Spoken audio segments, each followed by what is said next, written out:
radiopirate.com. A definite breakthrough step in home entertainment.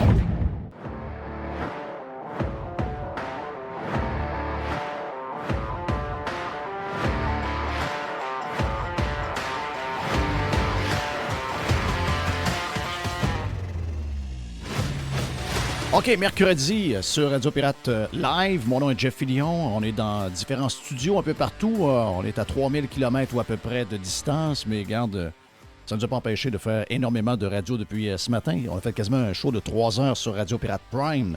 Si ça vous tente de vous joindre à nous et de devenir membre, d'avoir plus de Radio Pirate Live dans un autre contexte plus podcast, plus on fume des cigarettes, on a les pieds sur le pouf, on prend un peu de liquors.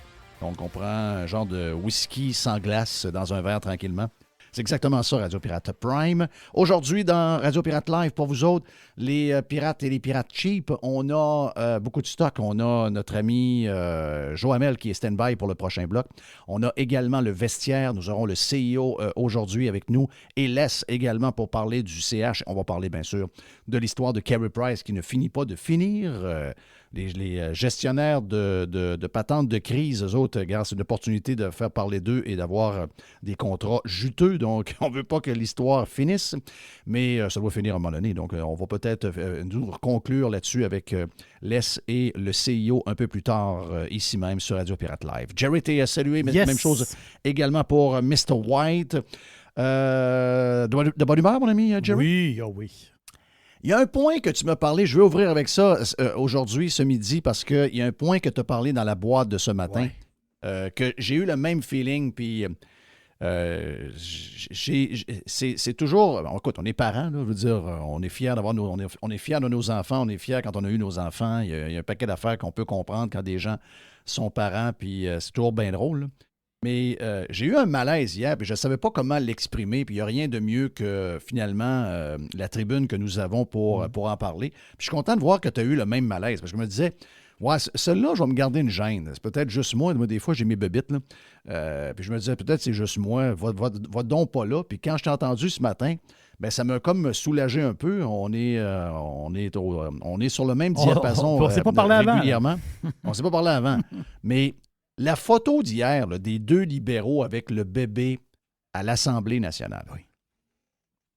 Tu sais, moi, le malaise, c'est qu'il y a une place pour toutes. Tu sais, je veux dire, la prochaine affaire à l'Assemblée nationale, c'est-tu quelqu'un qui fait ses beignes comme tu as fait en fin de semaine? Oui, t'amènes ta friteuse, puis tu roules la farine sur ton desk. Ça veut dire, à un C'est moment ça. donné... Ou encore, j'amène mon barbecue, puis on fait un mijoté, ou je sais pas trop, on fait quelque chose fumé. Ah, ben moi, tu sais, je veux dire, j'ai des affaires à faire, faut que je nourrisse ma famille. Ouais.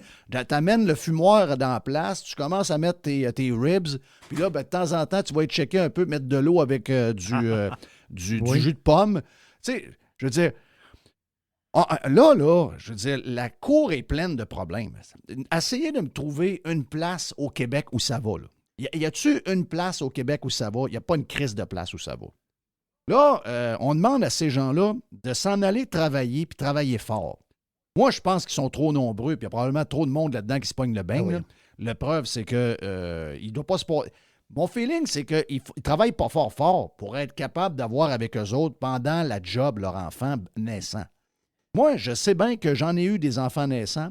Ma blonde a fait son travail. Ma blonde a parti son entreprise avec un bébé d'un bras.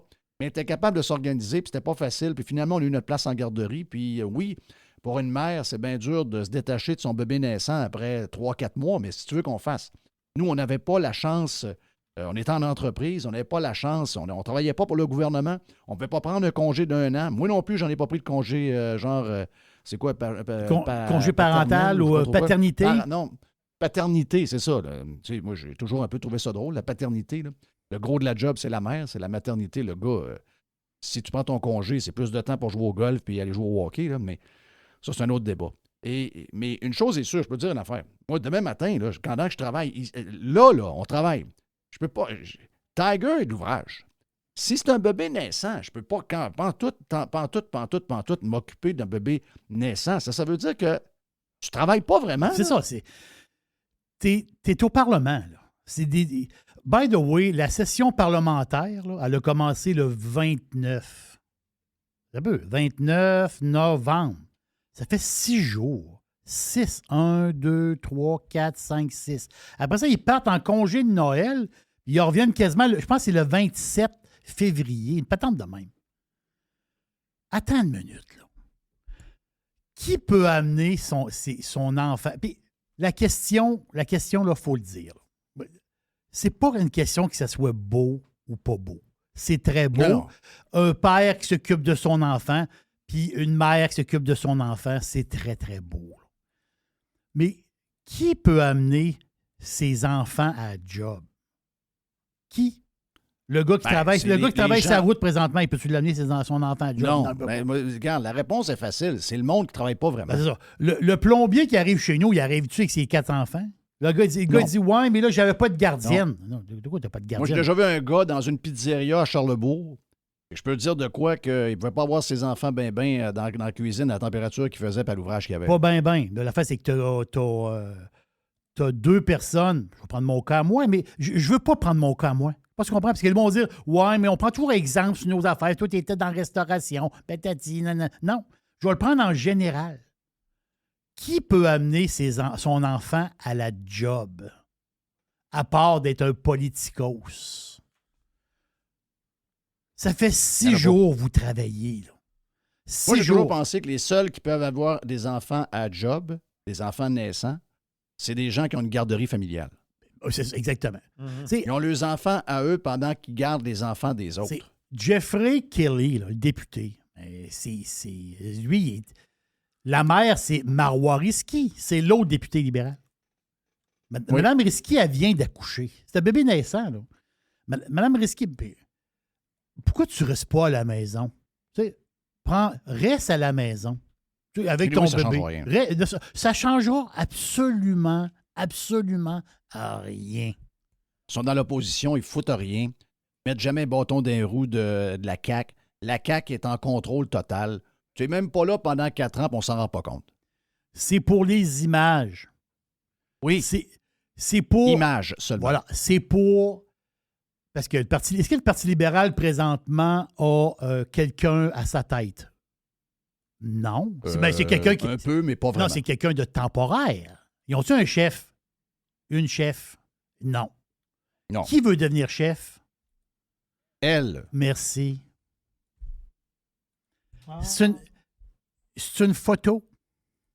C'est une photo pour bien paraître. Exact. C'est pas que c'est pas beau. C'est beau. Mais le problème, c'est que on te paye pour nous sortir du trouble. Puis là, tous les parlementaires, eux autres, ça rigole, le bébé braille, t'es dans le dossier, c'est donc bien le fin. Mais sacrement, le bateau coule. Le bateau coule. Le bateau coule, il n'y a rien qui marche douette dans cette patente-là. Puis eux autres sont là, gigagou, gagagou, gagagui. Voyons donc, je vois le vert. Mais c'est la preuve que c'est devenu une farce. C'est une farce. C'est une farce. Ah, excusez-moi. Monsieur le Président, excusez-moi, il faut que j'aille changer la couche. Oui. Je reviens tout à l'heure. Oui, mais monsieur, c'est à vous la parole. Attendez, je vais aller changer la couche, s'il vous plaît. Ouais, c'est ça. Faut que j'allaite. Bon, mais vous êtes le gars. Pas grave. Nous autres, oui. Madame Risquet peut le faire pour vous. Moi, j'allaitais Madame aussi. Risquet peut le faire pour vous, de passer le biberon pendant que vous parlez. Non, c'est mon tour, parce que moi, c'est dans l'après-midi, je donne le biberon. Arrêtez. Ben oui. Les politicos, arrêtez. Allez-vous arrêter? Mais ils se foutent de notre gueule. Ils se foutent de notre gueule. Sais-tu quoi? On a couru après un peu, là. Je veux dire, c'est un peu. Tu sais, ils se foutent de notre gueule parce qu'on les laisse se foutre de notre gueule. Ils nous prennent pour des caves, mais je pense qu'on l'est un peu, là. Il ne faut pas se le cacher. On a quand même réélu du monde qui nous ont embarrés dans la maison à coup de 94 députés, là. On est quand même du monde un peu spécial avec un bulletin de vote, faut le dire. Moi, c'est juste la photo d'hier, là. Je t'en ai parlé aussi à Radio Pirate Prime. Parce que j'ai vu ça apparaître. J'ai vu la nouvelle. Là. La nouvelle coqueluche de la CAQ, c'est Martine Biron. Oui, ça c'est particulier, pareil. Ben ça, c'est... Ouais. C'est bizarre, hein? Pour les politiciens, ils ont du respect pour TVA. Mais pour eux autres, TVA, ce sera toujours Télémétropole. C'est ça. Il y a quand même un fond de... Il y a un fond... C'est un fond de peteuterie. Donc, pour eux autres, dans leur tête, il y a encore 2 médias au-dessus des gros médias. il y a la presse, qui est un journal de marde. Mais dans leur tête à eux, le journal La Presse, c'est encore le journal de Foglia, puis de Dubuc, puis des gros noms qu'il y avait là à l'époque. Ils ne se rendent pas compte que c'est une gang de faiseux qui remplissent des affaires et qui n'ont pas de clics. Là. Quand dans ta gang de clics, celui qui en a le plus quasiment à chaque semaine, c'est Patrick Lagacé, peux-tu dire que ton journal va pas bien? Là? Mais eux autres sont sûrs dans leur tête que la presse est encore le média on top. Et l'autre, c'est le média de Bernard de Rome. Ils ont été élevés avec Bernard de Rome. Ils ont été élevés avec Simon Durévage, cette gang-là. Et Radio-Canada, pour eux autres, c'est encore on top. Donc, eux autres, ils ont eu une alliée pendant des années où on s'est fait embarrer dans la maison. Je peux tout vous rappeler ce qu'on a vécu, là. OK? Je peux tout vous rappeler ce qu'on a vécu depuis mars 2020, là. OK? Gaffe par-dessus gaffe que plus personne ne veut reparler, parce que si jamais demain matin, la COVID revenait en 2023 pour une première fois, savoir tout ce qui est arrivé depuis 3 ans, je peux vous dire une affaire, il n'y a rien de ce qu'on nous a fait vivre qui arriverait nulle part dans le monde. On a été complètement fous. Il y avait des alliés. Il y avait des alliés dans des journaux locaux. Il y avait des alliés dans toutes les stations de radio du Québec ou à peu près. Il y avait des alliés. Ils étaient grassement payés. Mais il y avait des alliés, surtout, dans les 2 grands médias que les politiciens aiment, la presse et Radio-Canada. Et l'allié numéro 1, sauf sur le 3e lien, c'était Martine Biron qui défendait à chaque jour à RACTCAN la CAQ. Donc, quand ils l'ont convaincu de s'en venir à la CAQ, c'est un cadeau qu'ils lui ont fait. Martine, viens-t'en avec nous autres. Et ça envoie le message aussi aux autres prétendants dans la prochaine élection que si vous êtes bon pour nous, on va vous récompenser. Même que la dame est quasiment... Est-ce que je me trompe, mais je te dirais qu'elle est non officiellement maintenant la vice-première ministre? C'est quasiment ça. Ben, moi, je pense qu'elle l'est. Parce que si elle ne l'était pas, on nous aurait reconfirmé que Guilbeault l'est. Et Guilbeault, elle est nulle part. Guilbeault, elle va dans un bal, elle prend des photos avec la femme à PKP, elle va à telle place, mais c'est plus une prime, OK? Elle a été remplacée par Martine Biron.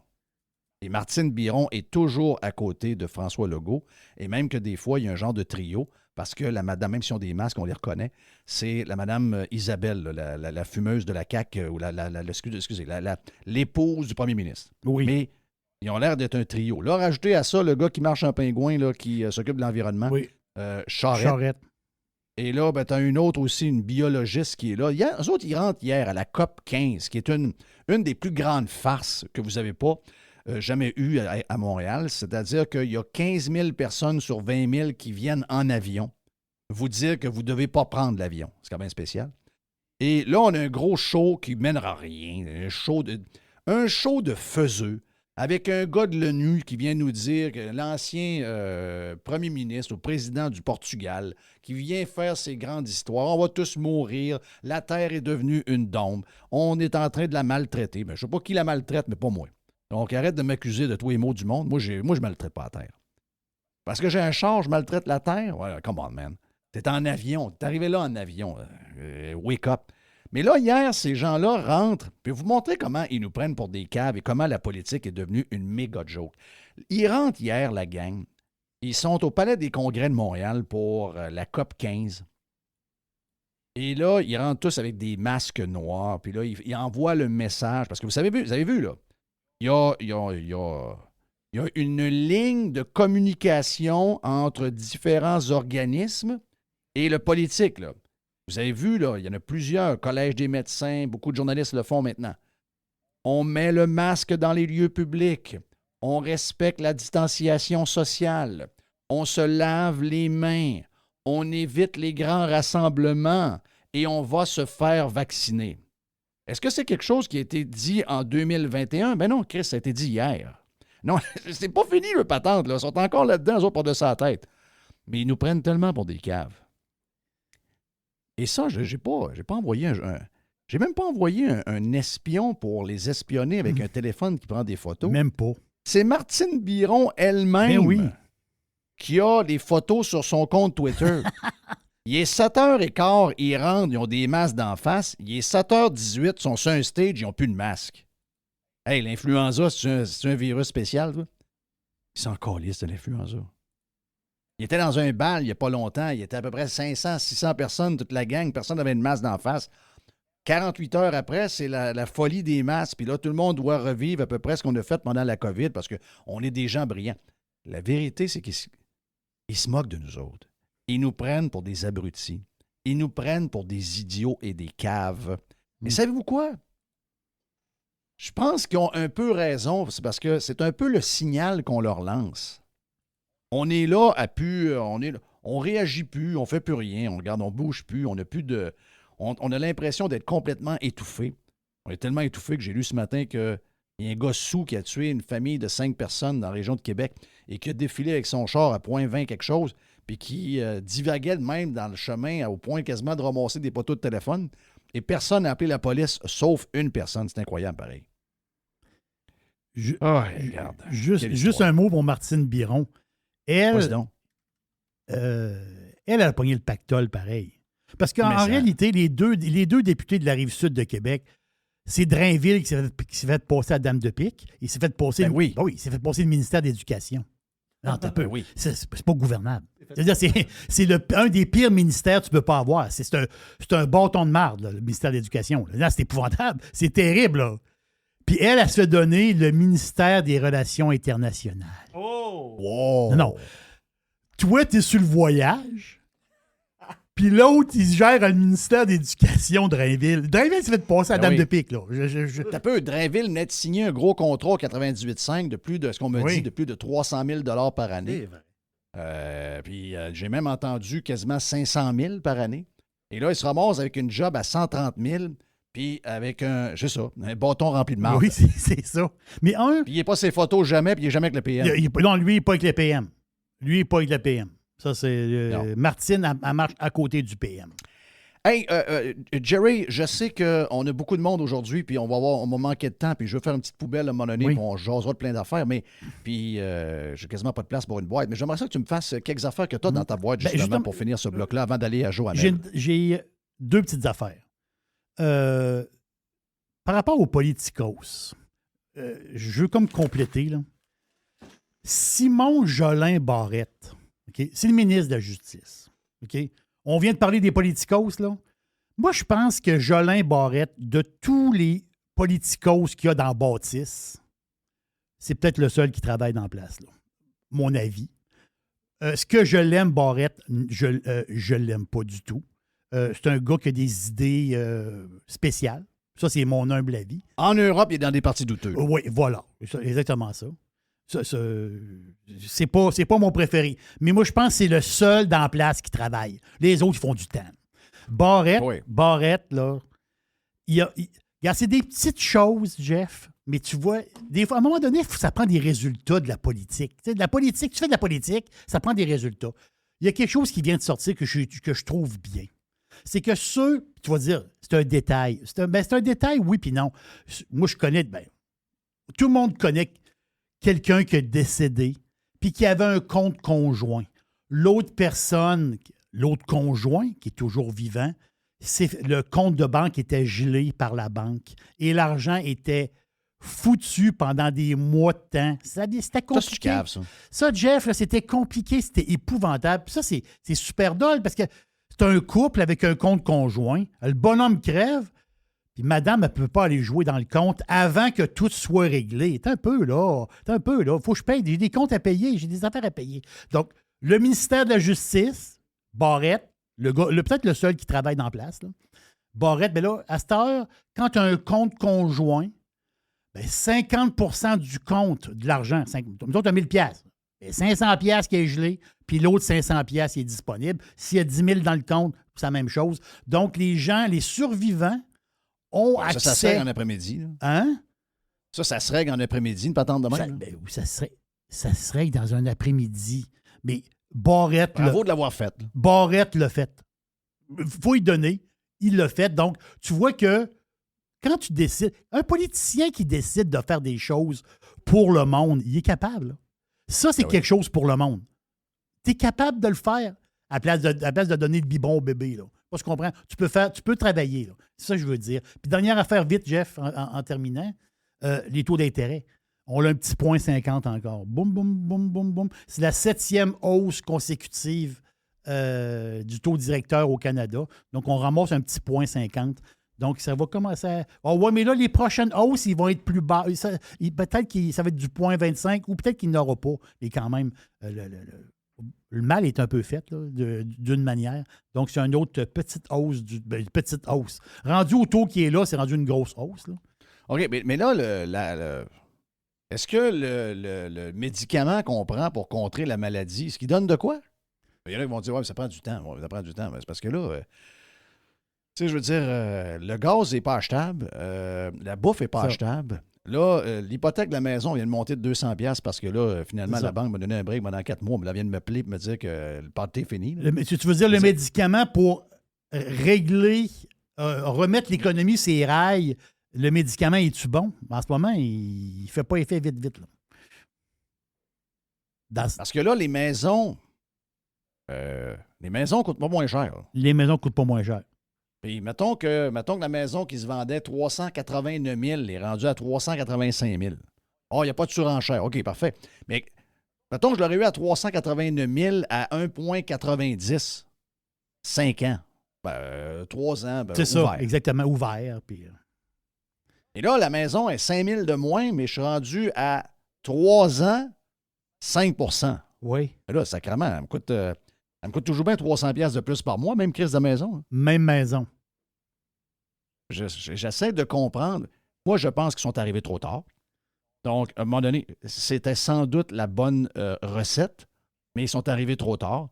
Mais en même temps, est-ce qu'il y avait un médicament où il y avait une solution à de l'abus comme on a fait depuis le début de la COVID, à mettre de l'argent comme on a fait, à imprimer autant d'argent? Je vous rappelle que le gouvernement du Canada s'est endetté de 220 milliards. C'est dur à s'imaginer. Là. Et là, on voit que le monde prenne le 500$ qui est donné par Legault. Tout le monde est de bonne humeur. Les commerçants sont de bonne humeur. Oui, c'est ça. Mais ça, si vous pensez que ça va aider l'inflation, bien là, vous êtes mêlés. Il y a un cours d'économie que vous avez sauté, c'est clair. T'en as-tu une petite dernière? Hey, t'avais pas dans tes affaires la patente de Walmart qui nous montre que Walmart perd 1 milliard par année avec le vol par étalage, dans les étalages ou encore de ses propres employés? Arrête. Non, j'ai pas vu ça passer. Arrête. Tu n'as pas vu ça? Je pensais que c'était toi qui m'avais envoyé ça. Non. C'est Mr. White. Ah, c'est Mr. White qui a vu ça passer. 1 milliard. Ben, 1 milliard, là, ça date de quelques années. J'imagine que c'est plus que ça maintenant. Là. Ouais, ça doit être plus que ça, parce que là, maintenant, ils disent, écoute, un des problèmes qu'on a, vous savez qu'en Californie, les gens ont le droit de voler. Là. Ils ont le droit de voler? Oui, aujourd'hui, tu as le droit, de défoncer vrai. le magasin. Oh. Tu as le droit de défoncer le magasin. Tu peux partir avec, je pense qu'il y a une limite, là, mais je pense que tu peux te rendre quasiment à 1000$. Oui, parce que si tu dis, il y a un gars qui défonce un magasin, il t'appelle la police elle dit, bon, on ira pas. C'est malade, hein? Non, On est loin de c'est là. c'est la fin des temps. Là. On n'est plus dans Law and Order. Là. Non. Ça, c'est encore des conséquences du fameux woke. Thank you, les Yes. boys, pour l'ouverture. On est à stand-by pour notre chum Joe Hamel dans les prochaines minutes. On a également, on vous le disait, le vestiaire qui sera diffusé un peu plus tard avec nos chums, le CIO et Les. Une petite poubelle à Jeff quelque part vers la fin aussi. On vient dans quelques instants sur Radio Pirate Live.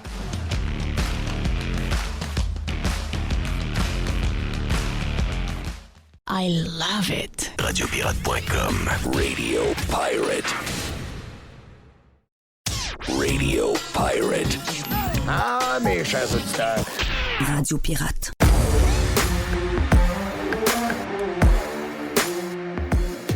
On est de retour sur Radio Pirate Live en ce mercredi. Le chum Joe Hamel qui précède le vestiaire, mais il dit, Griff, j'aimerais ça être dans le vestiaire, puis j'ai quelques affaires à dire sur le hockey. Il m'a dit de quoi? On a parlé vite la semaine passée, mais je te regarde quand on jase entre nous autres, puis il m'a dit t'es craqué pas à peu près sur ce qui se passe avec le Canadien, puis toute la Ligue en général. Ben écoute, c'est vraiment intéressant. Puis on a eu une game incroyable. En fait, c'est avant-hier, le revirement incroyable à Vancouver. Écoute, J'ai un chum qui arrive chez nous pour jaser, tout ça, il était dans le coin, c'était 4-0, fait que tu sais, dans ce temps-là, tu t'écoutes plus vraiment la game, dans le sens que, bah, c'est réglé. Maintenant, on se tourne, 4-1, 4-2, 4-3, et là, whoop, 4-4, là, on s'est remis à réécouter la game, et quelle game incroyable, puis une belle game hier aussi. Au moins, on a un spectacle, tu sais, on a un spectacle, je pense, qui est vraiment intéressant avec le Canadien, on sent qu'il y a du spirit dans l'équipe. Mais je te dirais, il y a une équipe qui m'impressionne, puis j'ai jamais été fan de cette équipe-là, puis c'était un peu ma surprise de 2022, fin 2022. Écoute, j'ai un mini crush sur les Sabres de Buffalo, Jeff. Ça, c'est grave. Oui, écoute, super très bien. Moi, j'ai toujours aimé Jeff Skinner. Là. J'ai toujours trouvé que c'était un bon joueur. Là, j'aime beaucoup aussi. Écoute, Tage Thompson, joueur incroyable. Une machine. Mais ça. Hey, t'as-tu vu le size de ce gars-là, puis la shot? Ouais, il y a comme une face. On dirait qu'il est comme un genre. On dirait que c'est comme un genre de super-héros. Tu sais, une face c'est quasiment caricatural. Là. Bref, super joueur. Mais un autre que j'aime beaucoup chez les Sabres, Dylan Cousin, un sniper qui sort. Écoute, le gars sort de Whitehorse, Yukon. Tu sais, c'est un Canadien super bon. Je pense qu'il est sur le deuxième trio. Fait que 2 super bons trios là, chez les Sabres. Veux-tu une stats incroyable? Les Sabres sont. Avant-hier, ils étaient premiers dans l'Est pour les buts comptés, mais je pense qu'ils sont comme 13e dans l'Est dans le classement. Ça te donne une idée à quel point c'est une équipe qui est forte au niveau offensif, mais qui se font ramasser. Je pense qu'ils ont autant de buts comptés against que for, mais en fait plus, en fait. Là. Donc, c'est là que tu vois qu'il faut que tu joues vraiment dans les deux sens de la patinoire, puis tu as beau compter, si ça ne marche pas de l'autre sens, ben, tu te ramasses dans le fond du classement pareil. Mais ça, moi, je l'avais vu dans les premiers matchs, les 2 premières games du Canadien contre Buffalo. J'ai dit, OK, wow. Là, finalement, ce que Buffalo voulait implanter, on avait comme l'impression qu'il avait fait une vente de feu, puis qu'il repartait à 0. Mais là, quand je les ai vus jouer tôt dans la saison contre le Canadien, j'ai dit, OK, il y a quelque chose là pour vrai. Là. Donc, pas surprenant de voir que l'offensive est à fond. Le Canadien est un peu le même en passant, là, quand je regarde les. Ouais, même genre de. Sauf qu'on a une meilleure défensive. Là. Tu sais, le monde est genre, la défensive. Non, on a quand même une bonne défensive. Regarde Goulet. En général, là, on a vu, tu sais, moi, j'aimais bien Montembeault avant la game d'avant-hier. Mais écoute, tu sais, je pense que c'est peut-être probablement lui qui a plus d'avenir que Allen, qui est plus sur la fin. Quoique lui, hier, a connu un gros match hier.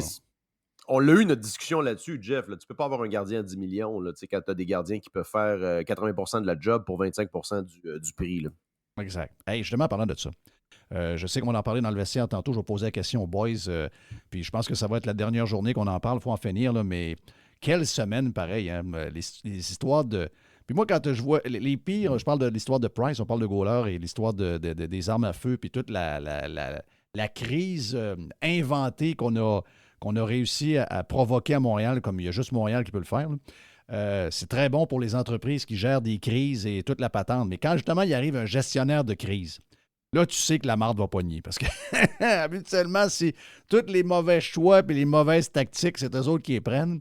Alors qu'il n'y avait pas d'histoire, ils ont réussi à en faire une incroyable. Qu'est-ce que tu retiens d'abord du statement de Carey Price? Moi, je vais t'avouer, Joe, qu'il y a tellement de monde maintenant qui ont peur on l'a vu pendant la COVID, entre autres, ils ont tellement peur de donner leur opinion. Quand on voit un gars qui a une notoriété de même, qui pourrait se crisser de tout, puis juste en parler à ses chums, qui prend ses réseaux sociaux pour dire, puis qu'on soit pas au compte, c'est pas le point, c'est que lui, il aurait peut-être même intérêt à fermer sa boîte. Il dit non, il dit, moi j'ai des convictions, il y a quelque chose qui m'écoeure, Trudeau est en train de nous passer de quoi, qui nous met en sacrement, puis je m'ouvre la boîte. À partir de là, tout le reste, il a perdu un peu le contrôle sur l'histoire parce que la gang qu'on connaît ont réussi à faire une tempête avec rien. Mais il faut souligner quand même que Carey Price, qui est un gars assez low profile, là, généralement, c'est plus Angela qui donne l'opinion que lui, mais il s'est levé de bout, je vois le vert.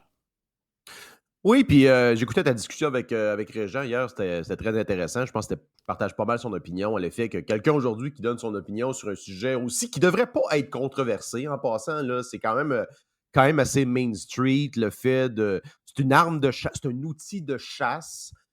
Puis ce qui est drôle, le plus drôle dans l'histoire, dans ce faux scandale-là, c'est que Carey Price, c'est un autochtone. Puis quand tu vas au Centre Bell, à mon avis, ça c'est un scandale, là. Quand tu vas au Centre Bell, il y a une déclaration au début des matchs qui dit qu'on est sur des territoires non cédés appartenant aux Mohawks, ce qui est totalement faux d'une perspective historique en passant. Là, Montréal n'a jamais été un territoire Mohawk. Et là, tu as là une distorsion incroyable où faut laisser la place aux Autochtones, etc. Bon, fine, OK, on comprend cet aspect-là. Mais là, à partir du moment où tu as un Autochtone qui est le gardien vedette de l'équipe, qui parle pour défendre une pratique traditionnelle de chasse autochtone, t'as les médias montréalais qui tombent dessus. Puis là, je sais pas si tu as vu les tweets de Paul Journet qui traitait pratiquement Carey Price de « Ah, mais tu connais quoi dans ce dossier-là si tu connais même pas Polytechnique? » Mais tu sais, j'écoutais justement ta discussion hier. Probablement que le gars savait, parce que, à un moment donné, ça fait 10 ans que tu restes à Montréal, tu sais qu'il y a quelque chose, mais tu sais, à partir de quand faut se dédouaner quoi, un mois avant, un mois après, comme disait Régent hier, pendant 100 ans, c'est quoi cette affaire-là? Je veux dire, c'est quoi le lien entre un malade mental qui a fait une tuerie et la pratique de la chasse totalement légale? Et moi, je t'ajoute même une partie là-dessus, parce que c'est pas juste une question de chasse. Tu sais, la guerre, c'est aussi contre tous les tireurs sportifs. Moi, j'inviterais justement ces faiseux-là. Tantôt, tu parlais anciennement le journal réputé La Presse, qui est maintenant # le blog étudiant. J'inviterais ces gens-là à aller dans un club de tir. Aller voir comment ça se passe dans un club de tir. Moi, je suis allé à plusieurs reprises. J'ai des amis qui sont là-dedans. J'ai été à Montréal, j'ai été aux États-Unis aussi à plusieurs reprises, mais à Montréal, c'est encore plus. C'est dans un environnement encore plus restrictif, dans le sens qu'il n'y a pas de culture des armes là, ici au Canada, contrairement aux États-Unis où tu as des gens qui carry, open carry des guns, là, tu t'en vois constamment. Donc, je suis allé dans un club de tir ici à Montréal et honnêtement, moi, ce que je retiens de ces endroits-là, c'est probablement les endroits les plus sécuritaires. En fait, c'est une obsession, la sécurité. C'est quasiment malaisant, en fait. Puis, tu sais, je veux dire, quand tu n'es pas un habitué comme moi, tu manipules les armes, tout ça. Puis là, à un moment donné, tu laisses ton doigt sur la gâchette. Là, là, il te pointe en disant non, tu ne laisses pas ton doigt là. Donc, pour te dire qu'il y a une obsession, en fait, ça fait partie de la culture sportive du tir. Il y a une obsession avec la sécurité qui contraste totalement avec l'image qu'on donne de ces gens-là. Puis, tu sais, honnêtement, c'est une pratique sportive. Il y a des compétitions de ça, de tir, de parcours. Ces gens-là sont pointés constamment du doigt, alors que, tu sais, tu as plus de morts. Je comprends qu'il y a des morts au niveau des gangs de rue, etc., mais c'est toujours ou presque avec des armes qui sont illégales, tu sais. Les armes légales vendues à travers les clubs de tir, les armes de chasse, n'ont aucun espèce de rapport avec ce qui se passe dans les rues de Montréal. Ça n'a aucun espèce de rapport avec la tuerie. L'amalgame qui a été fait avec Carey Price, c'est littéralement de la diffamation, Jeff. C'est carrément de la diffamation. Puis l'autre affaire aussi, ça montre un peu notre petitesse dans un genre que... on pense que les joueurs de hockey qui viennent... Là, d'abord, premièrement, là, on s'entend que la gang du plateau, les leaders montréalais qui sont toujours en train de décider l'agenda social ou politique qu'on jase, ils ont tout de suite arrivé à la conclusion que finalement, Carey Price est un idiot. Donc ça a été la première affaire. Mais après ça, on voit dans le fond de ça que... Et ça fait très village. C'est la minute que quelqu'un vient ici, on voudrait qu'il devienne nous. Tu sais, je veux dire... les Québécois qui s'en vont jouer pour les Stars de Dallas, ils vont peut-être connaître l'histoire de JFK, c'est sûr, là, mais il y a un paquet de patentes qui est arrivé à Dallas qu'ils n'auront pas le temps, même s'ils sont là pendant 10 ans, de tout saisir l'histoire et tout ce qui est arrivé. Y a pas, quand tu arrives dans une place pour jouer ton sport, tu n'as pas un genre de cours comme il y a à l'Université Laval pour les Africains, que là, maintenant, vous allez devoir apprendre comment ça se passe au Québec, puis c'est quoi la manière, puis ils sont obligés de le suivre. Les joueurs de hockey n'ont pas ce genre de patentes-là. Ils arrivent, ils s'installent, ils continuent à lire sur Internet son journal probablement local, ils écoutent Fox News ou CNN, ils écoutent des patentes sur Netflix, ils lisent des affaires sur Twitter, ils checkent des patentes sur Facebook, mais sacrément, ils n'écoutent pas CJD, il ne lit pas la Gazette. Il n'est pas en train d'écouter CBC ou Radio-Canada. Il n'écoute pas non plus CTV News. C'est quoi cette affaire-là de penser que les gens arrivent et vont se mettre à écouter du Marimé parce qu'ils jouent pour le Canadien? Non, écoute, c'est complètement ridicule. Je pense que ces gens-là, overall, je pense qu'ils sont conscients des grands dossiers. Puis en passant, si vous voulez, ça va être drôle, ça. Je veux dire, je réserve mon popcorn. Le joueur vedette actuellement des Canadiens, c'est lequel? C'est pas mal Caulfield. Caulfield, lui, il vient de où, Jeff? Il vient du Wisconsin. Bon. Penses-tu que ce gars-là, c'est un démocrate? Zéro. Il écoute du country, puis d'après moi, c'est un bon républicain. Puis c'est ça qui les a fait chier sur Kerry. Kerry, là, ce qu'il a dit, qu'il n'a pas dit, mais qu'on a vu, c'est qu'il va voter, il est comme nous autres, il va voter conservateur à la prochaine élection. Puis probablement qu'à sa maison, quand il ouvre un poste de nouvelles, c'est Fox News qui joue. C'est ça qui les a fait chier. La réalité, c'est que tu l'as dit un peu hier avec Régent, c'est que cette supposée agenda, ce narratif-là qui est propagé par les quelques journaux en faillite, c'est totalement déconnecté avec, je pense, l'opinion générale de la population. Et je te dis pas que oui, effectivement, il y a comme la moitié de la population, peut-être même plus dans la région de Montréal, mais tu as quand même une grande partie de la population au Québec et au Canada, même au Canada anglais, qui est pas mal d'accord avec la position de Kerry Price, dans le sens que la chasse, ça fait partie de la tradition, pas juste autochtone, là, c'est une tradition, regarde, tu le sais, dans des régions comme, tu as fait de la radio en Abitibi, tu as fait de la radio au Saguenay, en octobre, novembre, il y a des villes qui, je veux dire, il y a des compagnies qui ont des problèmes parce qu'il manque de personnel, le monde va en chasse. Je veux dire, à quel point ça fait partie de la vie des gens, c'est pas banal, ça, là. Je veux dire, ça fait partie de la tradition canadienne et qu'on s'attaque. Et on s'attaque là-dessus, pourquoi? Parce que c'est pas réellement une menace. Puis ça, tu sais quoi? Ils le savent. Ils savent pertinemment que le problème, c'est pas les chasseurs, mais pour maintenir le narratif, pour maintenir le soi-disant combat, ils n'ont pas le choix maintenant d'aller dans la marge, puis d'empiéter. C'est la même affaire, par exemple, avec le combat, entre guillemets, des trans et compagnie. On sait très bien maintenant que, regarde, même le Parti conservateur du Canada accepte ouvertement le mariage gay. Donc, les grands combats historiques contre les minorités sont entre guillemets, gagnés, dans le sens qu'il est-ce qu'il y a encore de la discrimination par certaines personnes? Oui, c'est pas ça le point. Mais pour que c'est justement ces progressistes-là, pour maintenir l'illusion qu'ils défendent la veuve et l'orphelin, alors que c'est totalement le contraire, ce sont vraiment l'ennemi du peuple, ils doivent se braquer sur des soi-disant problèmes comme ça, et ça affecte maintenant des gens, entre guillemets, qui sont d'honnêtes citoyens, qui n'ont jamais demandé ça. Là, fait que c'est ça. Mais moi, je pense qu'ils savent. Ça, ils savent pertinemment que le problème, c'est pas les chasseurs, mais que pour maintenir... Et c'est très aligné aussi avec la politique américaine. Voilà. C'est pas un problème, les armes au Canada. Là. En grande partie, c'est pas un problème.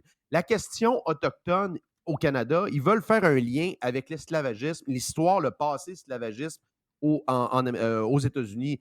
Il n'y a jamais eu d'esclaves au Canada en grande partie. Les seuls qui avaient des esclaves, ou presque, c'était les Autochtones. Donc, ils veulent constamment faire un amalgame entre le passé, les méchants blancs colonisateurs britanniques et les Américains. Alors que, on a une histoire qui est totalement différente au Canada. Là.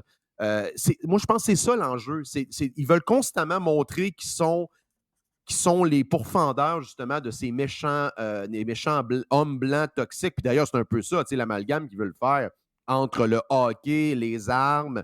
Tu comprends où ils veulent aller avec ça? C'est la droite, c'est le sport, c'est les mâles toxiques, etc. Ils veulent tout faire un amalgame avec tout ça et pointer un ennemi. Là. C'est constamment ça que la gauche tente de faire. Oh oui, moi, je suis d'accord avec ça, qu'il essaie de mélanger cette patente-là d'armes reliées à la chasse chez nous, et à l'histoire de la culture des guns américains. C'est ceux qui sont contre, c'est souvent des gens...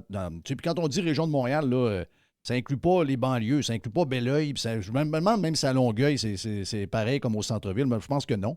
Mais c'est très concentré, ça c'est très nord-américain comme histoire, ces patentes-là très concentrées dans les centres-villes densifiés, où ce que là, on capote sur l'histoire de guns, c'est pourtant là qu'il y en a le plus, c'est là que ça tire du gun le plus, c'est ça qui est le plus drôle, et pourtant c'est pas des guns de chasse 000, mais il y a un mélange là-dedans, il y a un mélange d'anti-américanisme, et on se crisse des chasseurs juste pour faire le point que les guns, c'est dangereux. On a juste à regarder la culture américaine, qui est la société la plus violente au monde, etc. Donc, il y a beaucoup, beaucoup ça. By the way, on n'a peut-être pas eu d'esclaves, mais je peux te dire que moi, officiellement, depuis 20-25 ans, je suis un des meilleurs esclaves, puis tu l'es aussi, puis beaucoup de monde le sont. On est maintenant esclaves du régime fiscal québécois et de la machine, pas à peu près, parce qu'on travaille la moitié de notre journée juste pour les payer, ces sacrements-là. Mais ça, c'est un autre sujet.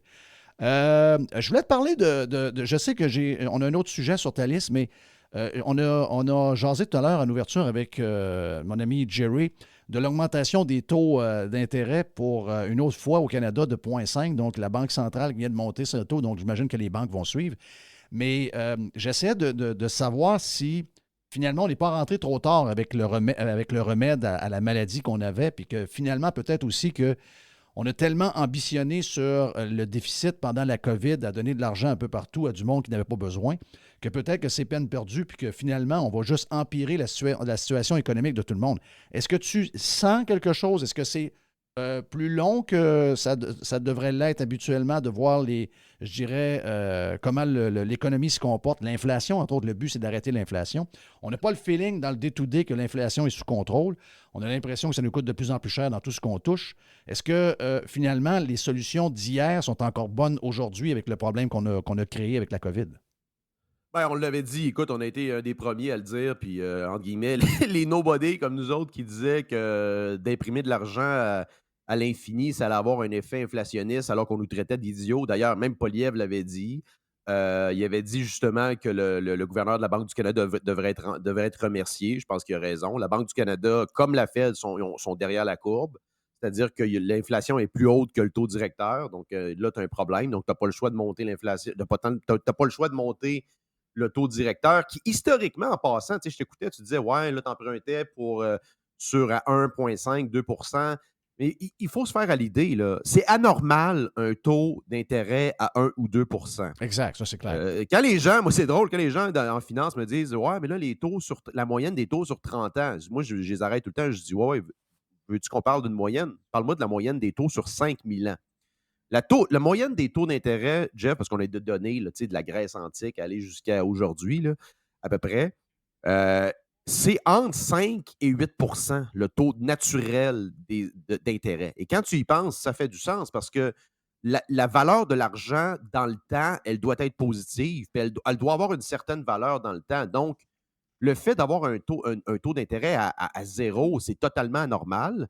Et nominalement, les taux réels étaient même négatifs en Europe depuis plusieurs années. Donc, ça crée une distorsion, ça. Ça crée, d'ailleurs, j'avais une discussion là-dessus avec un ami hier, ça crée une distorsion et ça crée les WeWork, ça crée les lions électriques, ça crée... Pourquoi? Parce que l'argent ne coûte rien. Ouais. Donc, est-ce qu'actuellement, il y a des gens qui sont surendettés parce qu'ils ont acheté des maisons qui étaient peut-être trop chères et que l'argent était trop, entre guillemets, trop easy? Ben oui, c'est malheureux, mais il y a des gens qui vont se retrouver dans des situations fâcheuses à cause de ça. Mais la vraie réalité économique, c'est que les taux devraient être plus hauts que ça. Les taux oui, il aurait dû les monter plus tôt et plus drastiquement. Moi, j'aurais monté d'1 % dès 2021. On en parlait. Même dès début 2021, on commençait à le sentir, l'inflation, parce que c'est toujours backward looking, ça, là. C'est toujours...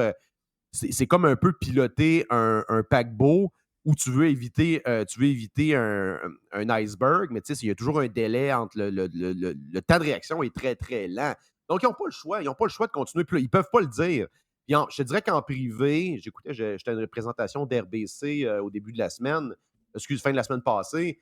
Puis en privé, les économistes le disent que les banques centrales, les gouverneurs des banques centrales ont perdu la crédibilité. Là. Ils ne veulent pas le dire en public parce qu'il y a comme une genre d'omerta, que c'est un peu comme Dieu le Père, là, les banques centrales. Là. Mais en privé, ils le disent, qu'ils ont perdu la crédibilité. Donc, en privé, ils ont le discours de Pierre Poilievre. Oui. Mais je comprends le mauvais comportement, sauf qu'il ne faut pas oublier qu'il y a des bons vendeurs aussi. Là. Les gens te vendent un genre de prix par mois. Puis c'est maintenant ça, même dans les voitures, écoute, c'est rendu ça quasiment dans beaucoup de choses, avec des choses que tu achètes de 1 000 $ et plus. Là, on te fait miroiter un montant acceptable par mois, puis tu penses que puis là, tu te rends compte, tu dis, je suis capable de m'acheter une maison de 600 000, mais finalement, vu que l'argent ne coûtait rien, ça coûtait le même prix qu'une maison, mettons, de 400 000, mais avec un taux d'intérêt à 5 %.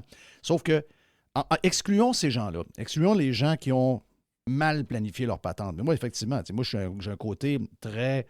Moi, je suis très peureux avec mon argent. Donc, je ne suis pas peureux, mettons, sur les marchés, mais je veux dire, si je fais attention de ne pas tout perdre. Donc, si, mettons, quelqu'un me dit, tu peux t'acheter une maison parce que les taux d'intérêt sont à 2 %, automatiquement, moi, je vais le mettre dans mon budget à 5 ou 6 % parce que je sais que c'est pas normal. Mais je comprends que la majorité des gens ne le font pas.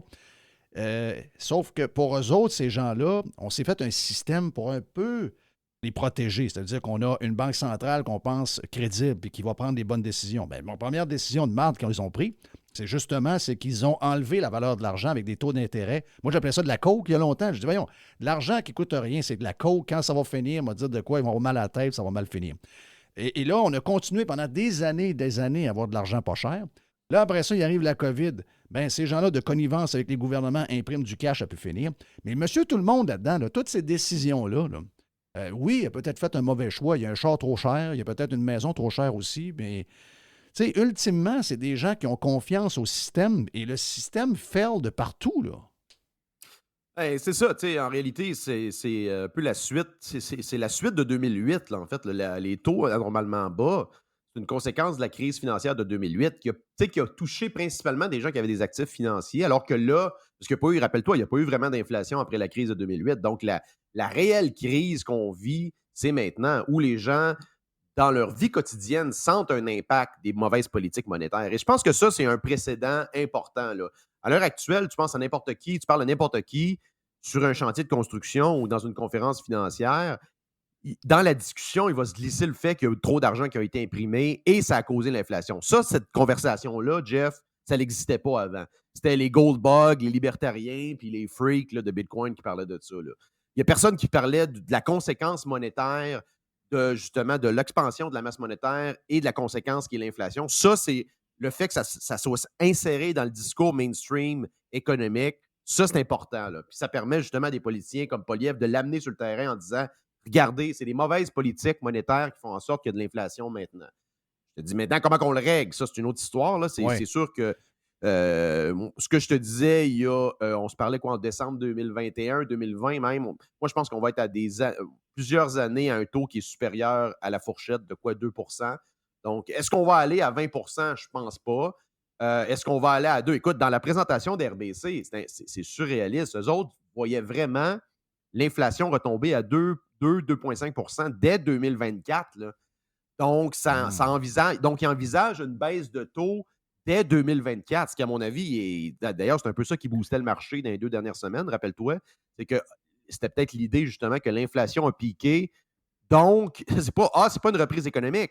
C'est toujours une question de taux d'intérêt. C'est-à-dire, la Fed va probablement soit plafonner ou même recommencer à baisser les taux. Et ça, c'est assez incroyable. Pensez-y, là, dès 2024, il y a un certain pricing de taux qui commencerait à rebaisser, alors qu'on est historiquement à un plancher historique là, en termes de taux, même à 4,5. Même si on se rend à 5 %, historiquement, ce ne serait pas un taux qui serait élevé, là. Mais moi, ce qui me fait peur, puis c'est ce que je pense qu'on sous-estime, on est tous dans les chiffres puis dans les patentes un peu officielles, mais dans la réalité, on le sait, tout ce qu'on touche semble être quasiment 20, 30, 40 % de plus cher, surtout si vous avez à rénover une maison, si vous avez à bâtir quelque chose. Le gouvernement aura des routes à refaire, il y aura des écoles à bâtir. On le voit là, dans un paquet de soumissions qu'ils reçoivent. C'est le double du prix. On a vu le garage du souterrain, un projet de malade, là, à Montréal pour la STM, un projet qui aura coûté le double. Mais pour monsieur tout le monde, ça, c'est le gouvernement. Ils sont habitués de se faire fourrer. Ils sont fourrés depuis que je suis au monde. Mais même nous autres, là, je veux dire, je regarde, moi, je suis dans les prix là, de construction. Puis tout le monde me dit, bien, ça ne peut pas redescendre vraiment parce que les fournisseurs ne descendent jamais les prix. Puis la main-d'œuvre est rendue tellement difficile à avoir que les salaires sont très élevés. Donc, contrairement à 2008, où ce qu'aux États-Unis, une maison de 450 000 à bâtir est tombée à un coût de construction de 225 000 comme par magie, là, la manière que notre économie est faite, même on ne sera jamais capable de redescendre le prix de ces choses-là qui sont excessivement chères. Ben oui, dans un sens, ça devient en tranchée. Là. Les prix, c'est un mécanisme un peu de ratchet. Là. Ça clique d'un bord, ça ne revient pas de l'autre côté. Là. C'est un peu comme l'expansion de l'État. Dès qu'un gouvernement met une politique, regarde quelque chose qui va être extrêmement difficile à enlever, c'est la taxe de luxe, à mon avis, qui est extrêmement discriminatoire. Là. Si tu as quelqu'un qui travaille toute sa vie, se paye une retraite, veut s'acheter un bateau, quand même que le bateau coûte 250 000, c'est quoi le rapport d'avoir une surtaxe là-dessus alors que cette personne-là a payé une taxe toute sa vie? Il y a des mécanismes comme ça qui sont, encore une fois, très vertueux. Ah ouais, mais les gens qui se payent des bateaux, OK, fine, là, mais tu comprends que ces mécanismes-là sont très, très difficiles à enlever. C'est un peu la même mécanique au niveau des prix. Par contre, où il y a une marge de manœuvre, et je pense que ça doit devenir la ligne directrice des mouvements conservateurs et de droite, c'est de faire en sorte d'avoir des allègements fiscaux et réglementaires. La raison pourquoi aussi les maisons sont chères, c'est que tu as un supply qui est limité. Tu as une affluence de nouvelles maisons qui est encore en deçà de la demande, malgré justement, outre le taux d'intérêt, tu as un aspect, tu as énormément de restrictions au niveau réglementaire. Puis là, tu as l'espèce de folie de la densification qui vient s'ajouter à ça. Alors qu'avant, tu n'avais pas vraiment ça. Les banlieues en ont profité. Vous parliez de la rive sud de Québec. Et là, maintenant, ça a été contaminé par cette folie bureaucratique et de la gauche d'arrêter de développer des terrains, justement, dans ces zones-là. Je disais, c'est rendu des villes comme, des villages comme Saint-Lin qui disent qu'il ne faut pas densifier. C'est des fucking champs autour. Fait que bâtissez des duplex, des quadruplex, puis même des petites tours, pas des tours, mais je veux dire des complexes de condos. Bâtissez des maisons unifamiliales. Il y en a de la demande. C'est pas ça qui manque, là. Même dans les villes comme Montréal, il y a plein de potentiel développement. S'il manque un puits pour parce qu'il manque d'eau, faites-en un autre puits. Creusez-les, ouais, mais on peut plus parce que là, l'environnement veut plus. Mais l'environnement a voulu il y a 20 ans, faites-en un autre pareil. Non, puis c'est ça. Puis là, ça va. Mais là, on veut dire, on saute du coq à l'âne, mais ça va aussi avec l'histoire de, la sobriété énergétique. Give me a fucking break. Là. C'est quoi cette affaire-là? Le problème, tu sais quoi? C'est qu'on a arrêté de bâtir des barrages. Moi, il disait ça. C'est Hydro-Québec, ça va peut-être être notre dernier barrage. What the fuck? Bâtissez-en tout le temps. C'est quoi cette affaire-là? C'est le potentiel hydroélectrique du Québec. C'est quoi? C'est 1000 fois ce qu'on a présentement. À quel coût? Je comprends que oui, on va inonder. Regarde, c'est tout le complexe de la grande LG et compagnie, le complexe de la Blade James. Oui, je comprends qu'on a inondé des centaines de kilomètres de territoire, mais ça l'a permis justement un approvisionnement électrique fiable à une partie du nord-est américain. Fait que give me a fucking break avec les caribous puis les populations qui ont été déplacées, qui ont été abondamment compensées en passant. Là. Oh, ouais. Là-dessus, moi, je suis avec Legault dans le sens que, regarde, le narratif de construire des barrages, go for it. Le scandale, c'est qu'ils ont sorti ça, puis moi, je le disais à Éric Duhem pendant la campagne, le scandale, là, c'est qu'ils ont sorti out of nowhere qu'on va manquer d'électricité. Ça vient de où, cette affaire-là? Oui, c'est comme ils ont sorti. C'est comme genre, on va manquer de lait demain. Là. What? Non, on va manquer d'électricité. C'est comment ça que ça fait pas partie d'une certaine planification stratégique, ça fait pas partie du discours politique puis du débat politique depuis plusieurs années au Québec qu'on va manquer d'électricité. C'est énorme, cette affaire-là. Là. Oui, puis en plus, rappelle-toi qu'en 2035, il n'y a plus un char à gaz à vendre dans la place. Moi, je pense pas que ça va tenir. Ça. Premièrement, là, moi, je pense qu'on va voir, ça va pas être phased out, ça va être maintenu. Il va y avoir, je pense, une normalisation. On regarde des technologies comme Volvo où tu as des mild hybrids. Je pense que ça va devenir un peu la norme, là, que tu as un genre de... Regarde un peu, je regarde un modèle qui est très populaire, le Jeep, le Wrangler. Tu as un petit moteur électrique, puis tu as un moteur à gaz. Fait que ça te permet de virailler électrique. Puis si tu veux sortir et aller au chalet, ben, tu peux faire plusieurs centaines de kilomètres sur le petit moteur à essence. Je pense que ça va être ça. Ils vont tenter de s'en sauver avec ça, mais le fully electric, 100% en 2035, moi, je pense pas que c'est réaliste. Je pense pas que ça va arriver. Joe, je sais qu'on aurait eu le temps on aurait voulu parler de la COP 15, mais c'est moi qui ai été indiscipliné. Je t'ai amené un peu partout. Donc, mais ça fait un bon 30 minutes, mon ami. Oui. Joe, écoute, juste la COP 15, là, c'est le total shit show là, dans le Vieux-Montréal parce qu'il y a une armée de... Le déploiement policier, Jeff, là-dessus est totalement risible. On dirait que, écoute, le président américain est ici, il y a des policiers à tous les coins de rue. La circulation, c'est le bordel. Mais là, ce qui est drôle avec la COP 15, c'est que tu commences à avoir des groupes environnementaux radicaux qui contestent ce genre d'événement-là. Donc là, tu as une genre de bourgeoisie environnementale qui va dans ces événements-là, qui vole en première classe, qui sont au West End, qui sont à l'Intercontinental, puis qui sont sur le party probablement pendant 2 semaines. Alors que les réels radicaux, eux, contestent. Fait que là, ça commence à se manger entre eux autres. C'est le serpent qui mange sa queue. Oui. Là, c'est drôle. Ça, on adore. Moi, Joe, on s'en parle, puis effectivement, on va te garder une place dans le vestiaire pour jaser de hockey un peu plus. Go, Sabre, go! On est un fan des Sabres de Buffalo au Québec. Hey, on revient dans quelques instants, c'est la poubelle à Jeff. Non, c'est le vestiaire après. Oui. Oui. Oui, oui. Oui.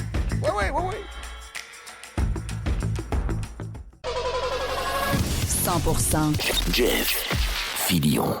Radio Pirate. Do you like it? Yeah. 100%. Pirate. Through the center zone for Montreal, and the pass across. They score!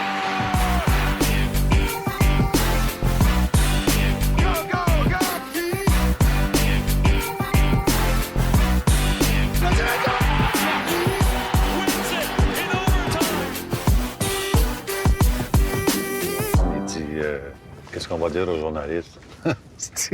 J'ai dit, dis-leur ce que tu voudras, Chris. Moi, je suis Chris Moncan. Eh bien, c'est le vestiaire sur Radio Pirate Live. Aujourd'hui, mercredi, on est avec notre chum Les qui était avec nous autres pendant un bout sur Radio Pirate Prime ce matin. Si vous voulez devenir membre, allez sur radiopirate.com. Et on a le CIO pour une deuxième visite du CIO pour jaser du CH. Puis aussi, veut pas, avant de parler de la game contre Vancouver, on a ramassé un point, mais c'est une game qui aurait pu peut-être gagner finalement avec une avance de, je pense, 4-0. Hier, ils ont gagné un peu en surprise. On voyait plutôt victoire contre Vancouver, défaite possible contre Seattle. Il est arrivé l'inverse, mais c'est quand même 3 points sur 4. Mais avant de parler de hockey avec Les et le CIO, veut pas, il faut parler, je vais entendre votre point de vue sur la saga Carey Price qui a été soufflée à l'hélium par beaucoup de médias qui avaient le goût de faire une histoire avec finalement pas grand-chose. Mais écoute, ça a donné aux Canadiens beaucoup d'histoires. Le Canadien qui a comme se fait brasser un peu hier. Par contre, Carey Price, à mes yeux, sort un peu grandi de ça dans le sens qu'il a passé son message. Il s'est excusé. Je pense que les fans sont corrects, même si les médias bougonnent un peu. C'est une histoire qui... une tempête dans un verre d'eau, finalement, mais j'ai hâte de vous entendre là-dessus, sur l'histoire de chasse, voir Carey Price, qu'on ne connaissait pas comme étant quelqu'un qui avait le goût d'aller sur les réseaux sociaux, exprimer une opinion. C'est un gars habituellement assez low profile. Mais là, en le faisant, le timing a fait que les gens ont fait un lien avec la Polytechnique, alors que lui, il est un peu perdu là-dedans. CEO, Sylvain, j'ai hâte de t'entendre là-dessus. Qu'est-ce que tu as retenu de la saga Carey Price cette semaine? Moi, je suis à la même place que toi par rapport à Price, où en fait, tu dis il ressort grandi de ça. Moi, ce que j'ai aimé là-dedans, c'est que Price, le message qu'il a envoyé, c'est regarde, moi, je suis un adulte, je suis capable de m'exprimer, je suis aussi capable d'assumer ce que j'ai dit, puis je vais au bout de ça. Fait que moi, j'ai dit ce que je pensais, puis là, je ne vais pas revenir en arrière parce que là, maintenant, puis là, le Canadien qui dit ah non, c'est parce qu'il ne savait pas et tout ça. Lui, il a dit non, il dit garde, je savais et je vis dans la communauté. C'est sûr qu'il n'a certainement pas apprécié qu'on parle pour lui, évidemment. Je ne sais pas si on lui a demandé, mais à la fin de la journée, Price, lui, a décidé qu'il allait se tenir debout puis assumer ses propos. Et ça, pour moi, c'est un comportement d'homme. Puis quand il s'excuse, je pense qu'il n'avait pas pris conscience, là, nécessairement, quand il a fait son message. Fait que là, c'est sûr que c'est une erreur du pitcher, mais je pense pas que ce soit une erreur de mauvaise foi. Et là, ben, sais-tu quoi? Il s'est excusé, puis, tu sais, il l'a bien fait. C'est lui-même qui l'a fait. Il n'a pas eu besoin de personne pour le faire en son nom. Fait que moi, je suis assez d'accord qu'à la fin de la journée, il y a plein du monde qui ont l'air fou, mais pas mal plus que lui, finalement. Hey, avant de demander à Les ce qu'il en pense, CEO, t'es CEO, t'es chef d'entreprise, t'as été impliqué dans des grandes organisations depuis toujours. Ça a changé un peu là, du temps où tu étais patron de CKC et les patrons maintenant des médias, des grandes entreprises, incluant le Canadien. Souvent, on voit avec les manchettes puis la vitesse à laquelle les nouvelles circulent aujourd'hui, il y a une panique qui arrive trop vite dans les entreprises qui est voulu beaucoup actuellement par toutes sortes de groupes. On parle souvent des woke puis tous ceux qui veulent brasser la patente. Là. Mais ils savent comment prendre par les chenolles les dirigeants d'entreprises, surtout les grandes entreprises. Puis là, il y a une panique qui s'installe tout de suite. Puis là, les entreprises se tournent vers un genre de compagnie ou de gourou pour gérer la crise ou encore gérer toutes les relations de presse puis les relations publiques. Alors que souvent, ces entreprises-là, dans le cas du Canadien, c'était un statement fait par un gars qui, en principe, n'est plus dans l'organisation. Il est encore là pour une question d'assurance, puis c'est la seule raison pourquoi il est encore là. Mais je veux dire, le Canadien est allé se mettre le pied dans quelque chose qui n'avait pas d'affaire. C'était une opinion personnelle qui, le Canadien avait peut-être juste à dire, écoutez, moi, Carey Price, on gère le goaler, on gère pas le gars. Là. Je veux dire, on ne peut pas gérer le gars 24 heures sur 24. Est-ce que tu penses que les entreprises, Sylvain, paniquent trop vite et se tournent vers des gourous qui, finalement, s'ils chargent 400$ de l'heure pour gérer une crise, ils ont tout intérêt à ce que la crise dure 48 heures, on va se le dire. Est-ce que les entreprises ont à apprendre de ça puis à finalement se calmer un peu, laisser tomber la grêle qui tombe pendant 48 heures, puis finalement, les gens passent à autre chose très facilement? Là? Ouais. Mais ça, je pense que c'est un principe de communication à la base, anyway, là. Je pense que les gens passent souvent à quelque chose d'autre rapidement. Donc, tu apprends ça vite. Puis c'est un conseil souvent que tu donnes à des gens, mettons, qui sont dans le trouble, là. Mais moi, pour revenir à ce que tu demandes, c'est que j'ai toujours comparé les médias au sport, à savoir que c'est à peu près les médias, la seule business, à part le sport dans la même situation, où les gens qui sont, tu sais, nous autres, on dit toujours, c'est le clown devant le Kodak, c'est le clown en arrière du micro, tu comprends? C'est lui qui mène. Puis à quelque part, c'est lui qui gagne plus cher que le boss. C'est la seule business où le boss gagne moins cher que l'artisan. C'est vrai au hockey, dans le sport professionnel, et c'est vrai dans les médias, en général. Donc, tu ne peux pas t'attendre, comme dirigeant, particulièrement de ces entreprises-là, de pouvoir diriger ton monde comme tu vas le faire dans une autre business. Parce que ce n'est pas la même relation, ce n'est pas le même schème de pouvoir qui est installé. Fait que ça veut dire que quand tu deals avec une vedette, puis là, tu as raison par rapport à ce que tu dis pour Price. C'était facile pour eux de dire, regarde, moi, je gère le goaler, puis je gère pas le gars, puis ça finit là, tu comprends? Et il est encore dans l'organisation, entre guillemets, mais on s'entend qu'il n'est plus là. Fait que dans ce cas-ci, ça aurait été plus simple. Mais mets un cas où le gars est encore actif, il reste que tu peux pas, puis c'est ça, moi je pense que le premier apprentissage, là, puis ça va s'amplifier avec les années, hein, mais c'était déjà comme ça dans mon temps, je veux dire, tu peux pas retenir quelqu'un qui est, entre guillemets, là, une superstar. Tu peux pas retenir quelqu'un qui gagne 8 fois ton salaire puis qui a le pouvoir, ultimement, de changer la donne quand la personne est en onde ou quand la personne est sur la glace. C'est la même affaire. Donc, tu es obligé de changer ton mind.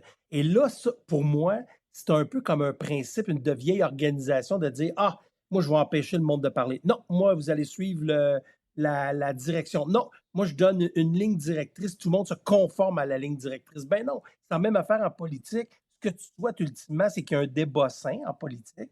Puis que, par exemple, oui, la ligne du parti, mais si quelqu'un vote en dehors de la ligne du parti, sais-tu quoi? Tu respectes le fait que la personne a une opinion différente. Oui, à l'intérieur d'un parti qui a des grandes règles, mais qui, à l'intérieur de ça, la personne a ses spécificités, c'est bien plus sain. Donc, c'est la même affaire pour un gardien de but vedette dans une organisation ou un animateur vedette dans une organisation. C'est la même chose. Tu ne peux pas t'attendre à ce que la personne t'écoute au doigt et à l'œil. Jamais tu vas réussir à faire marcher tes affaires. Jamais tu vas développer une relation qui va te permettre d'amener tes oies au bercail. Et c'est dans ce sens-là, c'est tellement dur de gérer. Puis, tu sais, on parlera de Martin Saint-Louis tantôt, mais c'est pas ça. Moi, je regarde aller, Martin Saint-Louis, il est tellement bon, là. Il est tellement bon, là, actuellement, là. Puis, ça paraît que ce gars-là est habitué. Il sait c'est quoi être une vedette. Il sait comment composer avec ses vedettes. Il sait composer avec leur... Fait que moi, je pense que les entreprises ont beaucoup à apprendre, mais, tu sais, à la fin de la journée, je suis comme ce que tu dis, à quelque part, c'est-à-dire... Dans le cas de Carey Price, le Canadien pouvait s'en sortir facilement en disant « Regarde, nous autres, qu'est-ce que je te dis? C'est son opinion. Il a droit, c'est un citoyen qui paye ses taxes comme tout le monde. Puis, tu sais, il donne son opinion comme tout le monde. » Tu l'as dit, bon, il donne son opinion. Ça se trouve que garder le net du Canadien pendant à peu près 15, 16, 17 ans, fait que c'est sûr que ça change un peu la donne. Mais à la fin de la journée, il peut bien exprimer son opinion comme n'importe qui. T'sais. Surtout avec les médias sociaux aujourd'hui, les tribunes sont faciles à avoir. Puis c'est des gens qui ont énormément de followers, donc ils ont même plus de pouvoir à être sur leur propre réseau puis à dire ce qu'ils ont à dire que de donner des entrevues après à des gens de RDS. Ils vont avoir plus d'exposure sur Instagram à le faire. Éric, de ton bord, c'est quoi que tu as retenu de ça? Ça t'a-tu... ben, tu sais, c'est drôle parce que hier, on était moi et Régent en train de défendre un goaler que finalement, on n'était pas... moi, je n'étais pas aussi en admiration devant le goaler, mais l'homme, je ne l'ai pas pantoute. Puis j'étais surpris de voir que le gars, il a des convictions, puis il se lève debout, puis il a envie de dire ce qui lui tient à cœur.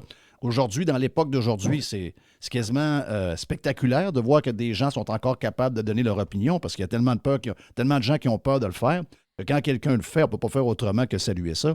Mais là, on a essayé de faire un lien avec la Polytechnique alors que lui, Tu sais, je veux dire, la date de la Polytechnique, il y a 95 des gens qui ne savent pas non plus, même au Québec. Là, on se rappelle de l'événement, mais on ne se rappelle pas de la date. Tu as retenu quoi de ce qui s'est passé pour Price puis comment le Canadien s'est comporté dans cette patente-là? Ben moi, tu sais, CEO a tout dit. Là, tu sais, ce qu'il a dit, c'était impressionnant. Là. Puis moi, je suis comme CEO là-dessus, je pense la même affaire. Tu sais, pour défendre le gars, tu sais, lui, là, c'est ses convictions, puis il pense à ça. Puis il n'est pas le seul, mais lui, il a comme un standing où.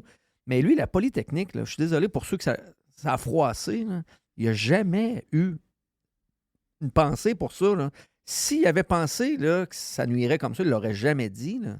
Non, il aurait attendu, il aurait fait un timing différent. Ben oui, c'est ça. Ben oui. Tu sais, Martin Saint-Louis l'a dit, tu sais, c'est un gars de famille. Puis c'est vrai, là, tu sais, on pourrait dire n'importe quoi, c'est un gars de famille, c'est un gars de rouette. Tu sais, on n'a pas il n'a pas fait ben de faux pas dans sa vie. Il exprime une de ses convictions. Puis en plus, c'est vrai, il aime la chasse, il aime la pêche.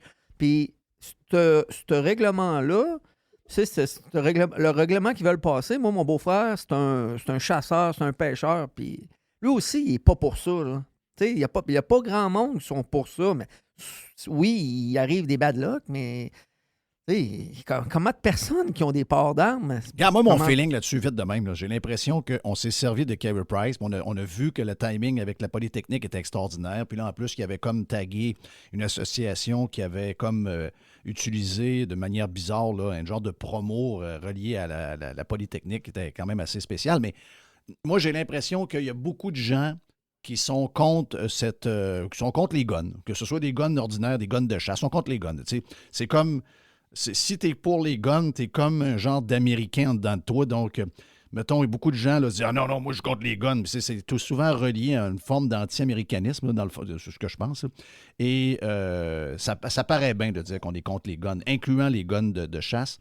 Puis, on a essayé de servir de la maladresse du timing de sa déclaration. Ils ont trouvé ça rapidement. Hey, 2 jours de la Polytechnique. Mais finalement, là, la seule affaire, là, c'est qu'ils ont envoyé le message que Carey Price, puis je l'ai vu là, par les leaders du plateau Mont-Royal, Carey Price, finalement, c'est un bon goaler, mais c'est un idiot dans la vraie vie parce que c'est un gars qui aime les guns. Puis ils ont quand même oublié que c'est un autochtone, puis ça fait partie aussi de leur culture. Ah oui. Gun et chasse et pêche, c'est pas mal encore des droits qu'ils ont, puis qui sont des droits même différents des nôtres, parce qu'eux autres, c'est le même qui se nourrissent souvent. Je veux dire, mais c'était l'occasion de dire « Ah, ben finalement, on a un cave. » C'est probablement un conservateur, c'est probablement quelqu'un qui va voter pour Poilievre, etc. Tu sais, ça déboule vite. Oui, il y a de la politique. Il y a de la politique là-dedans. Jeff, j'ai 57 ans. Puis depuis que je viens d'une famille très, très politisée, puis dans cette histoire-là de Price, il y a plusieurs patentes, là. Mais il y a une patente politique. C'est clair. L'histoire des 2 solitudes. C'est quoi? Ça veut dire quoi, ça, les 2 solitudes? Moi, j'étais haut comme 3 pommes, puis j'en entendais parler dans la maison chez nous par les intellectuels québécois du temps. C'est que les anglophones, autrement dit, il y a comme une coupure. Hein? Les anglophones nous comprennent pas. Les anglophones nous connaissent pas. Et dans l'histoire de Price, c'est ça. C'est comme, Carey Price, il aurait fallu qu'il sache toute l'histoire. Ça veut dire toute l'histoire du Québec, ouais. toute l'histoire, tout le passé du Québec. Donc, il est un peu, comme tu viens de le dire, il est un peu comme... C'est un peu comme déconnecté. C'est comme une espèce d'anglais qui ne sait pas trop. Ils ne nous connaissent pas, en fin de compte. Il a été 15 ans chez nous, mais il ne nous connaît pas. Donc, il est venu chercher voilà, il y a son de la chèque de paye, politique puis il se crisse de là-dedans. nous autres. Il y a de la politique là-dedans. Ben oui, c'est sûr. Mais c'est ça qui est triste, pareil. Ben ça, c'est très triste. Mais comme disait CEO tantôt, je pense que celui qui a diffusé le plus, c'est pas l'organisation du Canadien, c'est pas le genre de gourou des communications qui va diffuser à patente. Moi, je pense que celui qui a été le meilleur, c'est Martin Saint-Louis. Il disait, hey, il y avait 2 ans, là. Calmez-vous une heure. Il était dans un parc avec une couche. Il ne peut pas savoir ça. Il restait à l'autre bout du monde, puis il y avait 2 ans. Là. On va se calmer. Donc, il était très bon. Ça nous amène à parler de hockey et justement de Martin Saint-Louis.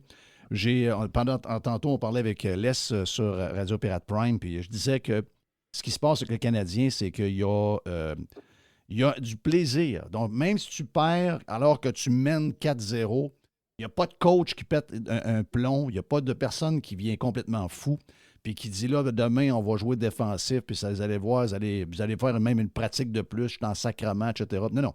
On voit une vidéo aujourd'hui avant le match d'hier, on voit Cole Caulfield qui fait une genre de petite danse avec les gars, avec une chorégraphie parfaite. En fait, on voit l'esprit collégien un peu de fun dans la place. C'est quelque chose qu'on n'avait pas vu depuis longtemps. Puis je suis pas sûr que l'organisation aimait ça, ce genre de patente-là. Mais la nouvelle gang, ils ont l'air d'être pas mal plus à jour dans leurs affaires. Il y a du fun dans la place, Sylvain. C'est ça qu'on voit. Puis c'est pas pour rien hier que le Canadien, après une défaite un peu dure contre Vancouver, a rebondi hier contre Seattle. Ouais, c'est la deuxième fois, en fait, que ça arrive, parce qu'ils en ont mangé toute une aussi. Je me souviens plus quel soir, c'est-tu contre Buffalo ou peut-être pas Buffalo. En tout cas, je me souviens plus contre qui. C'était contre Buffalo. Plus tôt cette année, ils avaient mangé une volée, ils rejouaient le lendemain, puis ils sont allés chercher la victoire. Regarde, ils n'ont pas eu le temps de. Je pense que c'est Saint-Louis. C'est Buffalo et Saint-Louis, back-to-back. Oui, c'est ça. Fait que, tu sais, dans le fond, moi j'aime ça. Puis tu as raison que l'attitude est complètement. Mais moi, je donne beaucoup de crédit à Saint-Louis parce que moi, ce que j'aime, ça fait tellement longtemps que je n'ai pas vu ça, là. Tu sais, le gars, il a pas beaucoup de censure. Puis dans le fond, il dit ce qu'il pense. Si le journaliste pose une question que lui considère cave, ultimement, il ne dira pas que tu es un cave, là, mais il va lui dire que sa question n'a pas d'allure, tu sais, ou que ça n'a pas de bon sens, ou il va y répondre d'une façon que lui pense qui est la bonne façon parce qu'il trouve que la question n'a pas de bon sens. Point au bout de la ligne. Puis, tu sais, en même temps, hier, j'entendais en entrevue avant la game, ouais, mais là, comment tu vois ça? Tu vas être obligé de jouer avec une autre tuile, ça bat. Tu sais, Savard, il n'est pas là. Bon, OK, Savard n'est pas là, c'est pas drôle, mais Calvar, c'est pas Carl McCarr non plus. Là, tu sais, je veux dire, tu as d'autres défenseurs. Là, tu es capable de jouer. Et lui, sa réponse à ça, c'était, bon, on a 20 gars qui sont capables de jouer au hockey, là, puis on s'en va là pour jouer au hockey, là. Oui. Tu sais, il dit part of the game. That's it. Mais c'est carrément moi, ça. J'aime ça, tu comprends? Oui. Part of the game, là. Tu veux qu'on fasse quoi, là? Qu'on se mette à se rouler à terre en petite boule, en disant, oh mon Dieu, ça va, n'est pas là. Oh mon Dieu, une autre tuile, ça bat, c'est donc pas drôle. Hey, Shannon n'est pas là, là, on est fini, tu sais. Non, on n'est pas fini. Regarde, les gars sont là pour jouer au hockey, c'est tous des pros. Les gars qui atteignent la Ligue nationale, même les moins bons, si bas, sont quand même très, très bons. Ils sont capables de tenir leur bout dans la Ligue nationale. Tu sais, that's it. Mais Sylvain, Moi, Sylvain a raison. Le CEO a raison. Tu sais, le Canadien, on dirait qu'on vit, c'est drôle, on dirait qu'on vit comme une ère de pas de chicane. Dans le sens qu'il n'a pas de problème. Tu sais, même chez les goalers, il n'a pas de problème. Un goal mieux que l'autre. Oh, regarde, on switch. Hier, qui goalait hier? C'est Allen qui goalait. Ouais. C'est Allen qui goalait hier. Très bien gardé les buts. Là. Voilà. T'sais, on dirait qu'il n'y a pas de tension. Puis justement, le point à Sylvain, il est là. Le coach, il va enlever ces tensions-là. C'est comme le Canadien, pas de chicane. Moi, on n'a pas de chicane. Je vais répéter, Jerry. Est-ce qu'on chamaille sur la formation des trios cette année? Non. Il n'y a pas de chamaille. Il n'y a pas de chamaille. On n'a plus l'histoire de goaler, ben. Mais il n'y a pas d'histoire de goaler. Jerry, tout ça, puis je le dis depuis le début de l'année, lui, il a joué sur toutes les lignes. Il a joué sur la 4e ligne, il a joué sur la 1re ligne. Il a appelé des équipes pour avoir des try-outs au début de sa carrière. Puis à la fin, il était All-Star. Fait que lui, là, les gars qui sont à l'avant de lui sur le banc, là, il sait comment ce gars-là se sent. Puis il y a eu des coéquipiers toute sa vie. Il y en a eu des chialeux, il y en a eu des moins chialeux, il y en a eu qui jouaient pas blessés. Il connaît ça, là. Puis lui, il est là parce qu'il y a du fun. Puis ça paraît. Les joueurs veulent jouer pour lui. Et après la game, là, à Vancouver, là, dans l'avion, là, c'est sûr que le monde jasait pareil. Là. Il y a bien des coachs qui auraient cassé des hockey ou n'importe quoi. Lui, il a déjà joué dans une équipe de hockey où qui menait par 4 buts et qui ont perdu. Ils le savent, là. C'est pas des caves. C'est pas un cave, là. Fait que ça fait que l'ambiance est bonne. L'ambiance est bonne. Il n'y a pas de tension. Il n'y a pas de tension. C'est le Canadien, pas de tension. Moi, j'adore ça. Puis quand je vois Caulfield dandiner puis de bonne humeur avec un sourire d'en face, on peut pas aimer ça. Il l'a encore mis dedans hier, là. Il a 15 buts. Écoute, moi, ce qui est intéressant, là, c'est que, après la volée qu'ils ont mangé à Vancouver, moi, je regardais la première, je suis allé me coucher, la seule affaire, je me suis dit, mon Dieu, quel Canadien a le numéro de Vancouver. Je me réveille le lendemain, je regarde comme il faut, j'ai-tu rêvé, moi, ils ont perdu la game. Là, normalement, là, ce qui serait passé, là, normalement, là, après une affaire de même, là, qu'est-ce qu'on fait? On change des trios. Là, maintenant, oublie ça, on enlève Dak, puis on remet Anderson à droite. On rechange on envoie Dak en pénitence à la 4e ligne. Tu comprends? C'est ça tu sais, la première ligne est là, était là, puis est encore là. Voilà. Puis même si on mangeait une volée, mais sais-tu quoi? Ils ont commencé à la game. Ils ont encore commencé à la game avec les mêmes trios. Tu comprends? Ils n'ont pas dit je vais changer mon premier trio parce que là, ils n'ont pas été à hauteur, on s'est fait remonter. Et ça, pour moi, c'est une différence. Fait que les gars, ils ont confiance, ils se sentent bien. OK, on a mal joué. Ça n'empêche pas Saint-Louis de faire des changements, mais pourquoi ils les feraient alors que les trois, mettons, ont du succès ensemble? T'sais? Parce qu'avant, on voyait, même si un trio avait du succès, il se faisait démanteler dès qu'il faisait une erreur ou que ça n'allait pas bien dans un match. Puis, habituellement, après avoir perdu comme ça, là, après avoir perdu dans un match très ouvert, le passé, c'est qu'on aurait perdu le match d'après 2-1, puis le coach aurait été content. Exactement. T'sais. Oui, oui. Ça allait bonne. Ben, c'est vrai. C'était ça, le Canadien. Là. Ça a toujours été ça. OK, mais là, on a perdu. Là, on vient d'en perdre une deuxième, mais au moins, on a perdu 2-1. Voyons, sacrément. C'est pas grave. Ouais. On a fait. Puis je comprends que on a fermé le jeu. Seattle, le match il va être plus fermé un peu que contre Vancouver parce que Seattle joue ce genre de hockey-là. Donc, on avait l'impression que Canadien, moi, j'ai regardé juste j'ai regardé genre le compte-rendu rapide. Là, puis je sais que, tu sais, là, tu l'as dit, on a parlé tantôt, tu as dit là, ils ont joué un peu plus fermé. Mais contre Seattle, c'est un peu plus fermé. Mais ils ont quand même, il y a quand même 4 buts. Là. Tu sais, je veux dire, on n'a pas, on joue dans la zone, puis on fait attention de ne pas créer d'erreurs, etc., etc. Ça, c'est un gros changement. Là. Ça, c'est gros comme changement. Moi, le Canadien, cette année, honnêtement, c'est particulier parce qu'ils ont une résilience incroyable. Moi, c'est ce que j'aime. Ils ne gagneront pas toutes. Puis déjà là, ils en ont déjà gagné plus qu'on pensait dans toute l'année. Oui. Fait que même s'ils se feraient crisser des volées, là, aller-retour, ben, on aura toujours... Tu sais, les jeunes jouent. Moi, j'aime ça. Les jeunes jouent. La seule affaire qui me titille un peu, c'est que là, ben, tu sais, le directeur gérant qui est présentement, qui est Ken Hogg, en tout cas, peu importe. Là. Ben lui, là, Matheson, c'était son protégé. C'était l'agent de Matheson. Ils ont été chercher Matheson. Et là, ils te le font jouer, là, aller-retour. L'année passée, il a connu une saison extraordinaire parce qu'il était dans sa chaise. Il était, mettons, 4e défenseur. Là, tu vas me dire que la brigade défensive du Canadien, c'est des jeunes, je suis d'accord. Mais au début de l'année, il était blessé. On gagnait pareil avec nos jeunes. Là, lui, on l'embarque, puis on y en donne. Puis à Vancouver, là, il a joué 26 minutes et plus. Il s'est enfargé en supplémentaire. Tu sais, à un moment donné, il faut que tu donnes égal à tout le monde. Moi, je trouve qu'il en donne trop, puis c'est ce qui me titille. Mais moi, je pense que ça vient d'en haut, ça. T'sais, on veut pas le passer, on est allé le chercher. Fait qu'on l'a échangé contre Petrie, puis ça fait que là, regarde, on veut... Ça me titille. Je ne sais pas si c'est ça, mais... Moi, je donne la corde aux jeunes plus. Puis, tu sais, s'il joue 18 minutes, il jouera 18 minutes. Je dis pas de pas le jouer, mais je trouve qu'il en donne trop. Hey, je pose une question. C'est un peu, je m'en vais un peu dans le technique, là, mais je pense qu'il y a quelque chose qui... Quand on regarde le classement, bon, il y a des équipes là, qui sont déjà parties pour la gloire. Là. Boston, on le sait. Toronto a l'air à s'être replacé. New Jersey, c'est incroyable. Il y a quelques affaires de même, mais le reste, c'est quand même assez... tu sais, je veux dire... on a 28 points en 26 games. Puis, si mettons, tu prends la Caroline, ils ont 34 points. La Floride a 28 points. Les Rangers ont 29 points. Tampa Bay a 31 points. Pittsburgh a 32 points. Donc, tu sais, on n'est pas loin de ces clubs-là. Puis, je ne veux pas enlever Washington. Je sais qu'ils ont un mauvais début de saison, là, mais tu sais, on joue où on pourrait finir 6, 7, 8 facile si on continue. Pour on a peut-être une bonne passe à un moment donné dans le milieu de la saison. Donc, c'est pas... hors question qu'on ne fasse pas les playoffs. Sauf qu'il y a une petite affaire qui me dérange, c'est le nombre de buts pour, le nombre de buts contre. Quand je regarde, mettons, Boston, ils sont plus 43. Quand je regarde New Jersey, ils sont plus 39. Tout le monde, à peu près, est dans le vert. Il y a quelques clubs dans le rouge.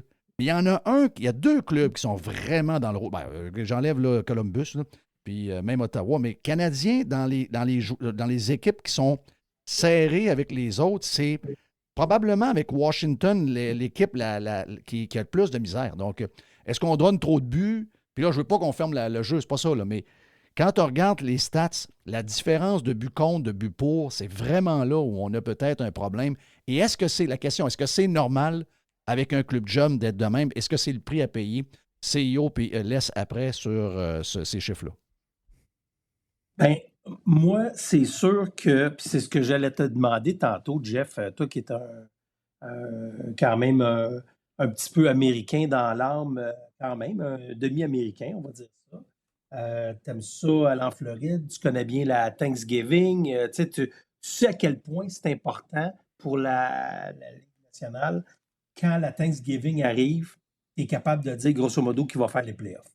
Right? Oui. C'est toujours là. À 98%, là, il y a toujours une équipe qui se faufile, là, mais tu es capable de donner le portrait. Donc, le Canadien est en dehors du portrait à ce moment-là, à la Thanksgiving américaine, là, il y a une semaine et quelques. Là. Fait que 2 semaines, là, une semaine et demie. Là. Fait que le Canadien est en dehors du portrait. Mais tu as raison que le Canadien n'est pas loin. Puis c'est ça la question moi, que j'allais vous poser aujourd'hui. Pensez-vous que le Canadien peut faire mentir ça? Mais il y a une chose, sans parler à travers mon chapeau, là, mais je pense qu'historiquement, jamais une équipe fait les playoffs quand son différentiel est dans le moins. Et ça, avec un différentiel de moins 12, c'est quand même énorme. Puis, tu sais, je sais qu'à la fin, c'est. Tu sais, Edmonton est là dans le portrait des playoffs pour l'instant, puis ils ont moins 4. Puis Los Angeles dans le portrait des playoffs, puis ils ont moins 2. Mais sais-tu quoi? S'ils font les playoffs à la fin, ils ne seront pas dans le moins. Ils vont avoir un différentiel positif, tu sais. Fait que moi, je pense que tu ne peux pas faire les playoffs si tu as un différentiel qui est négatif. Ça, là, ça ne se dément pas d'année en année. Et comme tu dis, moi, je pense que c'est une problématique. Puis au-delà du fait que, tu sais, dans les faits, on s'en fout. Tu sais, l'important, c'est à quel classement ils sont et tout ça. Mais ça laisse démontrer quand même, ou ça démontre, ça pourrait démontrer une tendance qui va être négative à la longue puis qui va faire que les Canadiens se classeraient pas en play-off. Mais sais-tu quoi? Tu as raison de le souligner. Écoute, ils sont à 1 point des Rangers avec un match en main.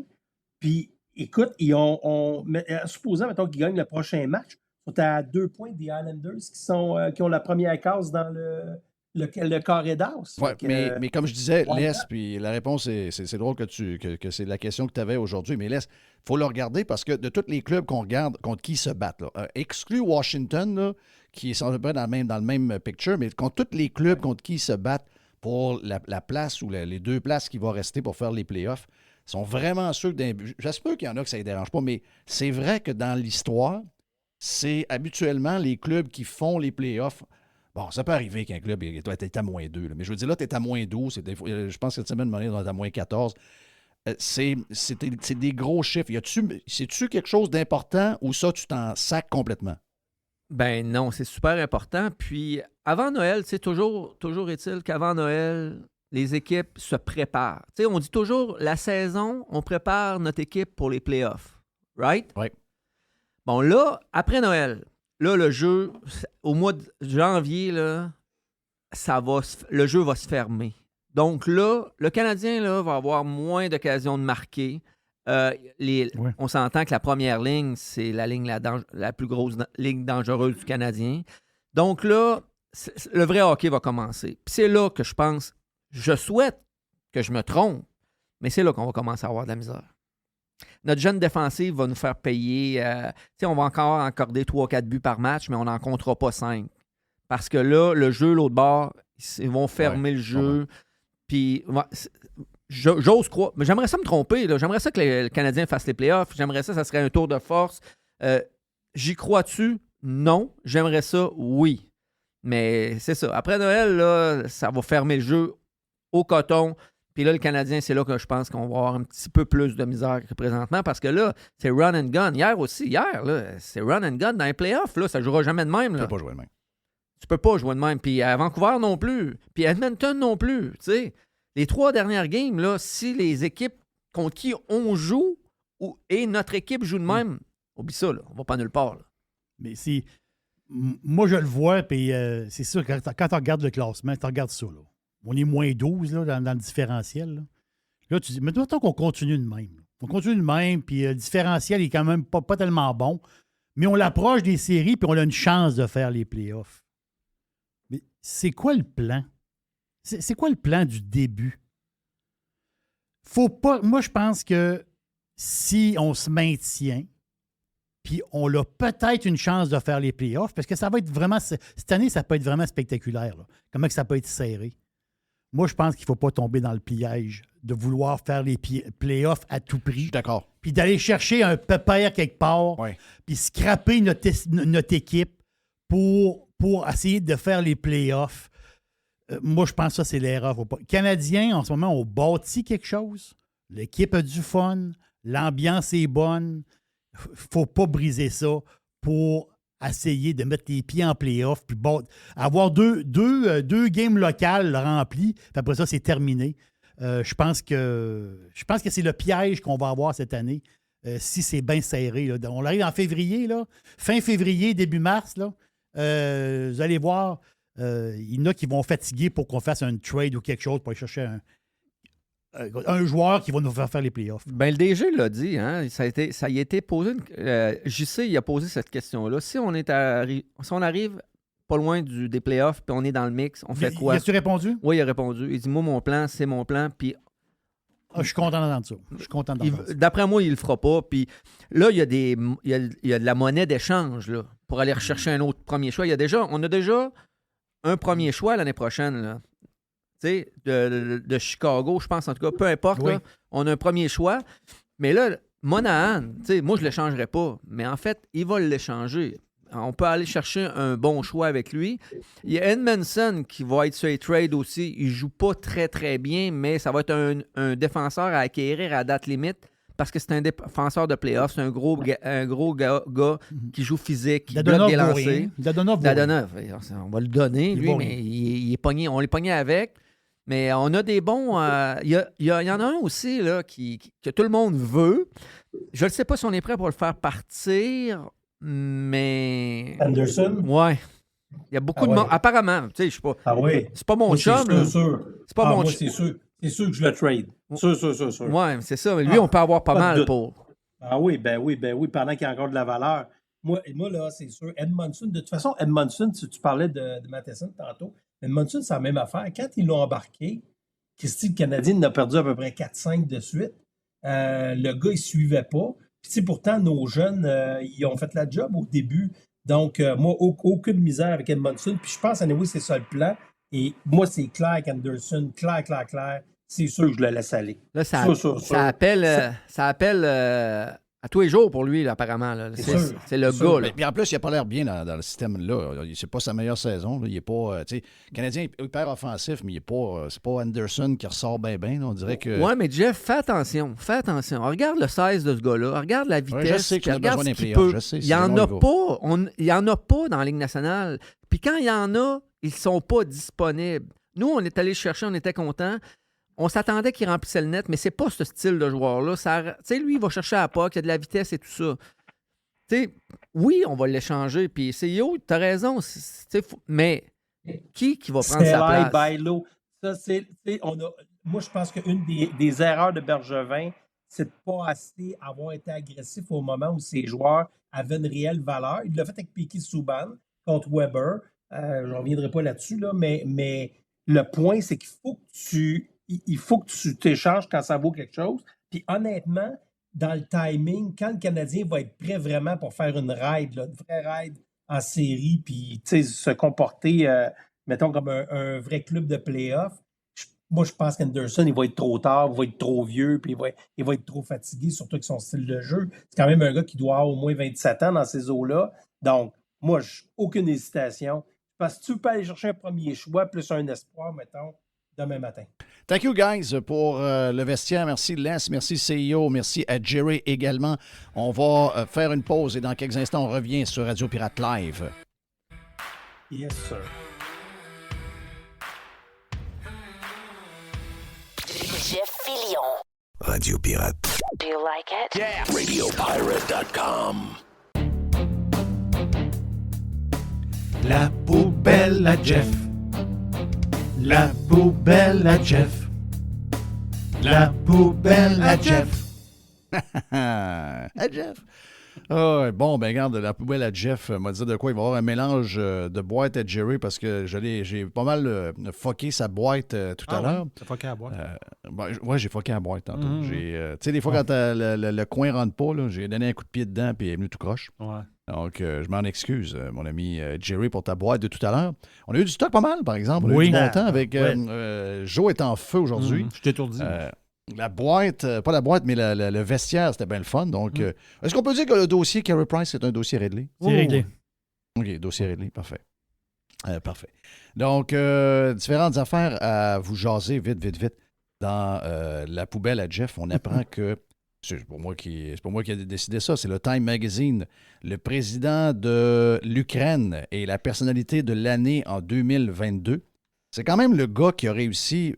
Tu sais, si vous pensez que, c'est quoi là, les patentes qu'on a à TV, là, pour ramasser de l'argent, là, il y a 113. Les télétons? Les télétons. Si vous pensez qu'il y a des gens qui sont bons pour ramasser de l'argent, on va dire de quoi. Lui, c'est le king des kings en joie le vert. Mais c'est surtout un gars qui a manqué partir une guerre mondiale une puis deux fois. C'est un gars douteux. Et je vais dire comme Mr. White nous a dit ce matin sur Radio Pirate Prime.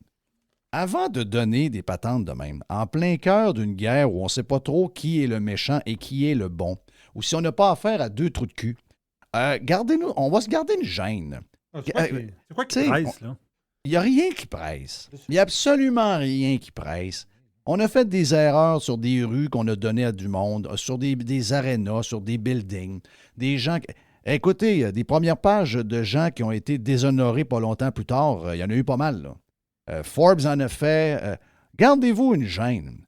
Moi, mon feeling, c'est qu'on va se rendre compte que ce gars-là, tout l'argent qui est envoyé en Ukraine, excusez-moi, c'est de prendre l'argent du monde... Pas par des dons volontaires, puis les gens décident, j'ai pas de problème avec ça. Mais qu'on voit qu'il y a des milliards de dollars sur la boule qui sont détournés pour aller payer la guerre de monsieur, c'est quand même un peu spécial. C'est très, très, très spécial. Donc, gardez-vous une gêne, puis attendons un peu. Moi, j'ai le feeling que le gars, dans son compte de banque, il y a plusieurs centaines de millions de dollars qui va se servir pour lui-même un peu plus tard dans sa vie. Donc, gardons-le une petite gêne, s'il vous plaît. Les autres petites affaires. Tu sais, on a parlé en ouverture des politiciens qui arrivent au travail avec leurs enfants naissants dans un pack-sac. Oui. C'est un peu spécial. Oui.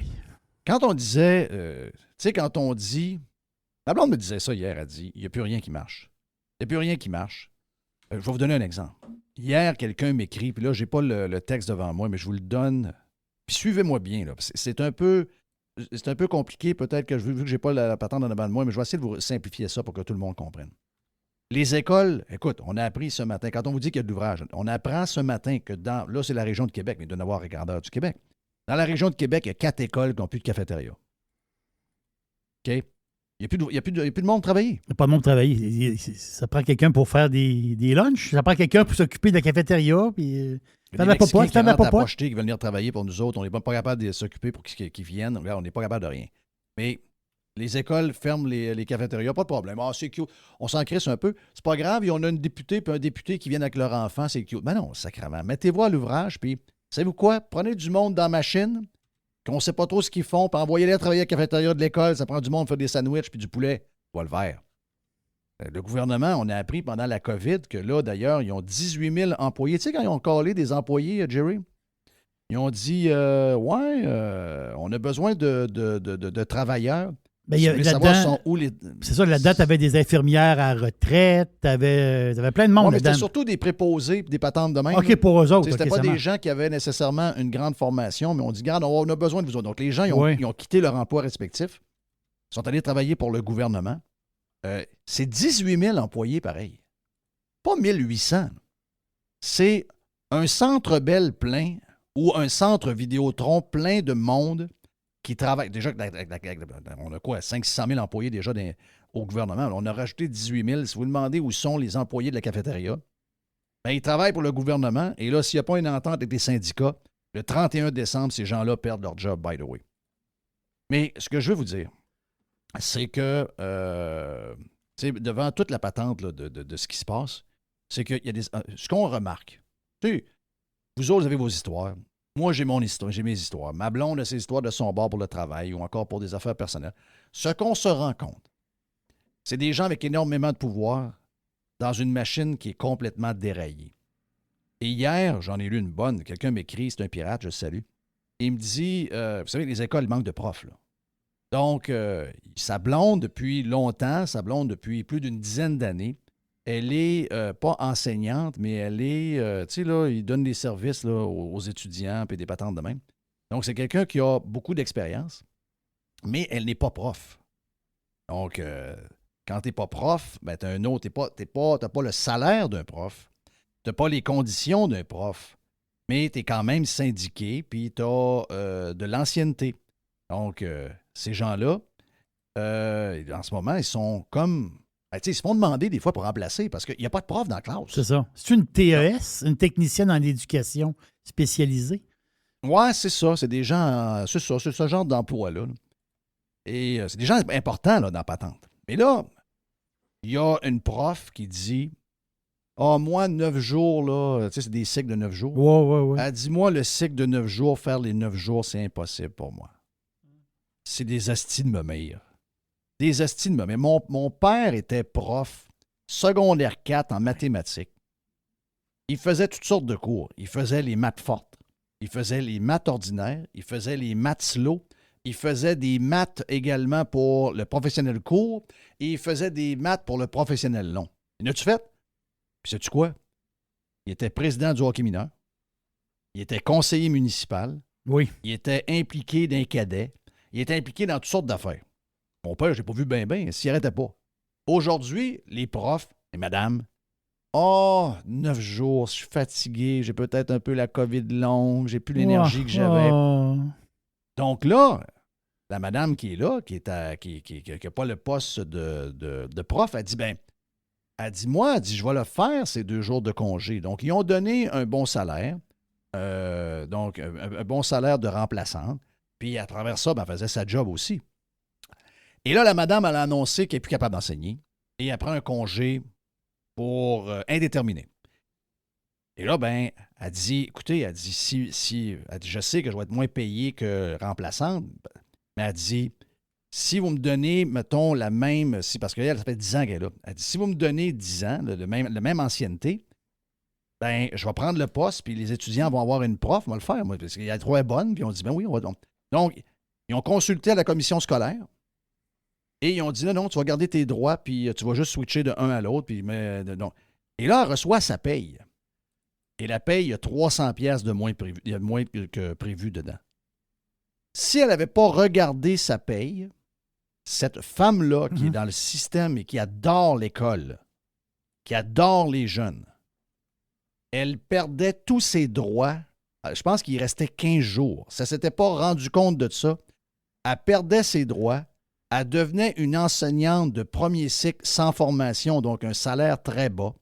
Et elle perdait ses 10 ans d'ancienneté et le salaire de son ancienne job. Wow! Si elle s'était pas... il n'y avait rien à faire, là. C'est comme une patente administrative qui arrive. Ah, t'as renoncé à ton ancienneté, c'est terminé. Imaginez-vous, toi, comment la machine est complètement folle. La machine est... Mais ça, c'est dans le livre. Ça, c'est des patentes négociées avec les syndicats avec les années. Puis tu as une espèce de convention collective d'une complexité épouvantable. Exact. Puis ça... En ce moment, ça, le problème, c'est qu'en ce moment, quand tu es dans la marde de même, là, faut t'en laisser tomber la patente de la convention collective. Le livre, il faut t'arrêter. Le livre de règlement. Les syndicats, en ce moment, tu n'as plus rien à gagner d'être syndiqué. Moi, je pense qu'en ce moment, plus rien à gagner. Tu as un grand pinel cul. Exactement. Tu n'as plus besoin, ils te nuisent. Mais elle, OK, là, elle est retournée à sa job parce qu'elle ne voulait pas perdre ses avantages. On comprend. Mais le drame là-dedans, c'est qu'elle, elle vient d'abandonner des jeunes qui n'ont pas de prof. Aussi. Tu comprends? Mm-hmm. Donc, ils ne sont pas capables de penser aux jeunes pour dire, écoute, la situation est tellement problématique, c'est tellement chaotique, on a besoin de profs. Regarde, on te fait une lettre, puis tu vas être là pendant 1 an, puis tu vas regarder. On va te faire de quoi que tu ne perdras pas tes droits. Bien, les jeunes ont une prof. Elle est là, puis elle dépanne le système. Elle garde ses droits. Elle ne gagne pas plus d'argent en passant, là. Pas de l'argent qu'elle fait. Elle fait ça parce qu'elle aime ça. Excusez-moi, là. Toute la patente est complètement déréglée, à la grandeur. Et il n'y aura aucun moyen d'arranger quoi que ce soit.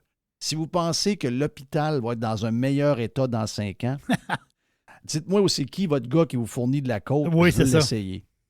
Si vous pensez que l'école va aller mieux dans 5 ans, si vous pensez que la main-d'œuvre en général, si vous pensez que la cafétéria de la polyvalente Neuchâtel va ouvrir dans 2 mois. Regarde, vous êtes probablement que vous êtes brain dead. Il y a quelque chose qui se passe. Moi, je vous le dis. Là. Ce que nous vivons en ce moment, c'est la continuité de ce qu'on vous parle depuis 25 ans. mais c'est le début des vrais effets. Et ça va être encore plus le bordel dans les prochaines années. Donc, si vous êtes capable, on vous l'a déjà dit, oui, isolez-vous, trouvez-vous quelque chose pour essayer de... Mais faites comme notre chum qu'on a, Hugo, ce matin, qu'on a parlé, qui s'est acheté un VR, gros comme un rien. Belle histoire ce matin, ça. Très belle histoire. Oui, dans Radio Pirate Prime, si vous voulez entendre ça, c'était drôle à mort. Donc, vous devez vous isoler le plus possible, mais une chose est sûre, hashtag fuyez! Fuyez! Vous n'avez pas le choix de fuir parce qu'il n'y a rien qui va s'améliorer. Si vous êtes capable de vivre dans un calvaire, là, c'est carrément ça, ce qu'on vit. Si vous êtes capable de vivre là-dessus, vous êtes fait fort. Vous allez peut-être endurer, vous allez dire, regarde, je ne veux pas quitter ma mère, je ne veux pas quitter mon père. Mais regarde, mais c'est juste que vous devez être prêt mentalement que ce que vous pensez être complètement tout croche en ce moment, ce n'est que le début de la patente. Et ça ne sera pas mieux dans 2 ans. Ça va être juste être pire. Ah, c'est passager. Ah, telle affaire, c'est passager. Non, c'est pas passager. Vous allez voir que ça va être l'enfer. Mon nom est Jeff Fillion. Voilà pour Radio Pirate Live de ce mercredi. On va se reparler demain sur Radio Pirate Prime. Ça vous tente d'être membre. D'ailleurs, vous pouvez nous écouter avec toutes les applications que vous connaissez. On parle de, entre autres, Spotify, Apple Podcasts, toutes les autres. Eh bien, vous inscrivez sur radiopirate.com. Et pour les cheap, eh bien, on est de retour demain aux alentours de midi, carrément, sur toutes les applications que vous connaissez. Jerry, thank you, man. Yes. Merci également à Mr. White pour la production. Thank you aux boys pour le vestiaire. Et bien sûr, merci à notre chum Joe Hamel. On est parti. See ya.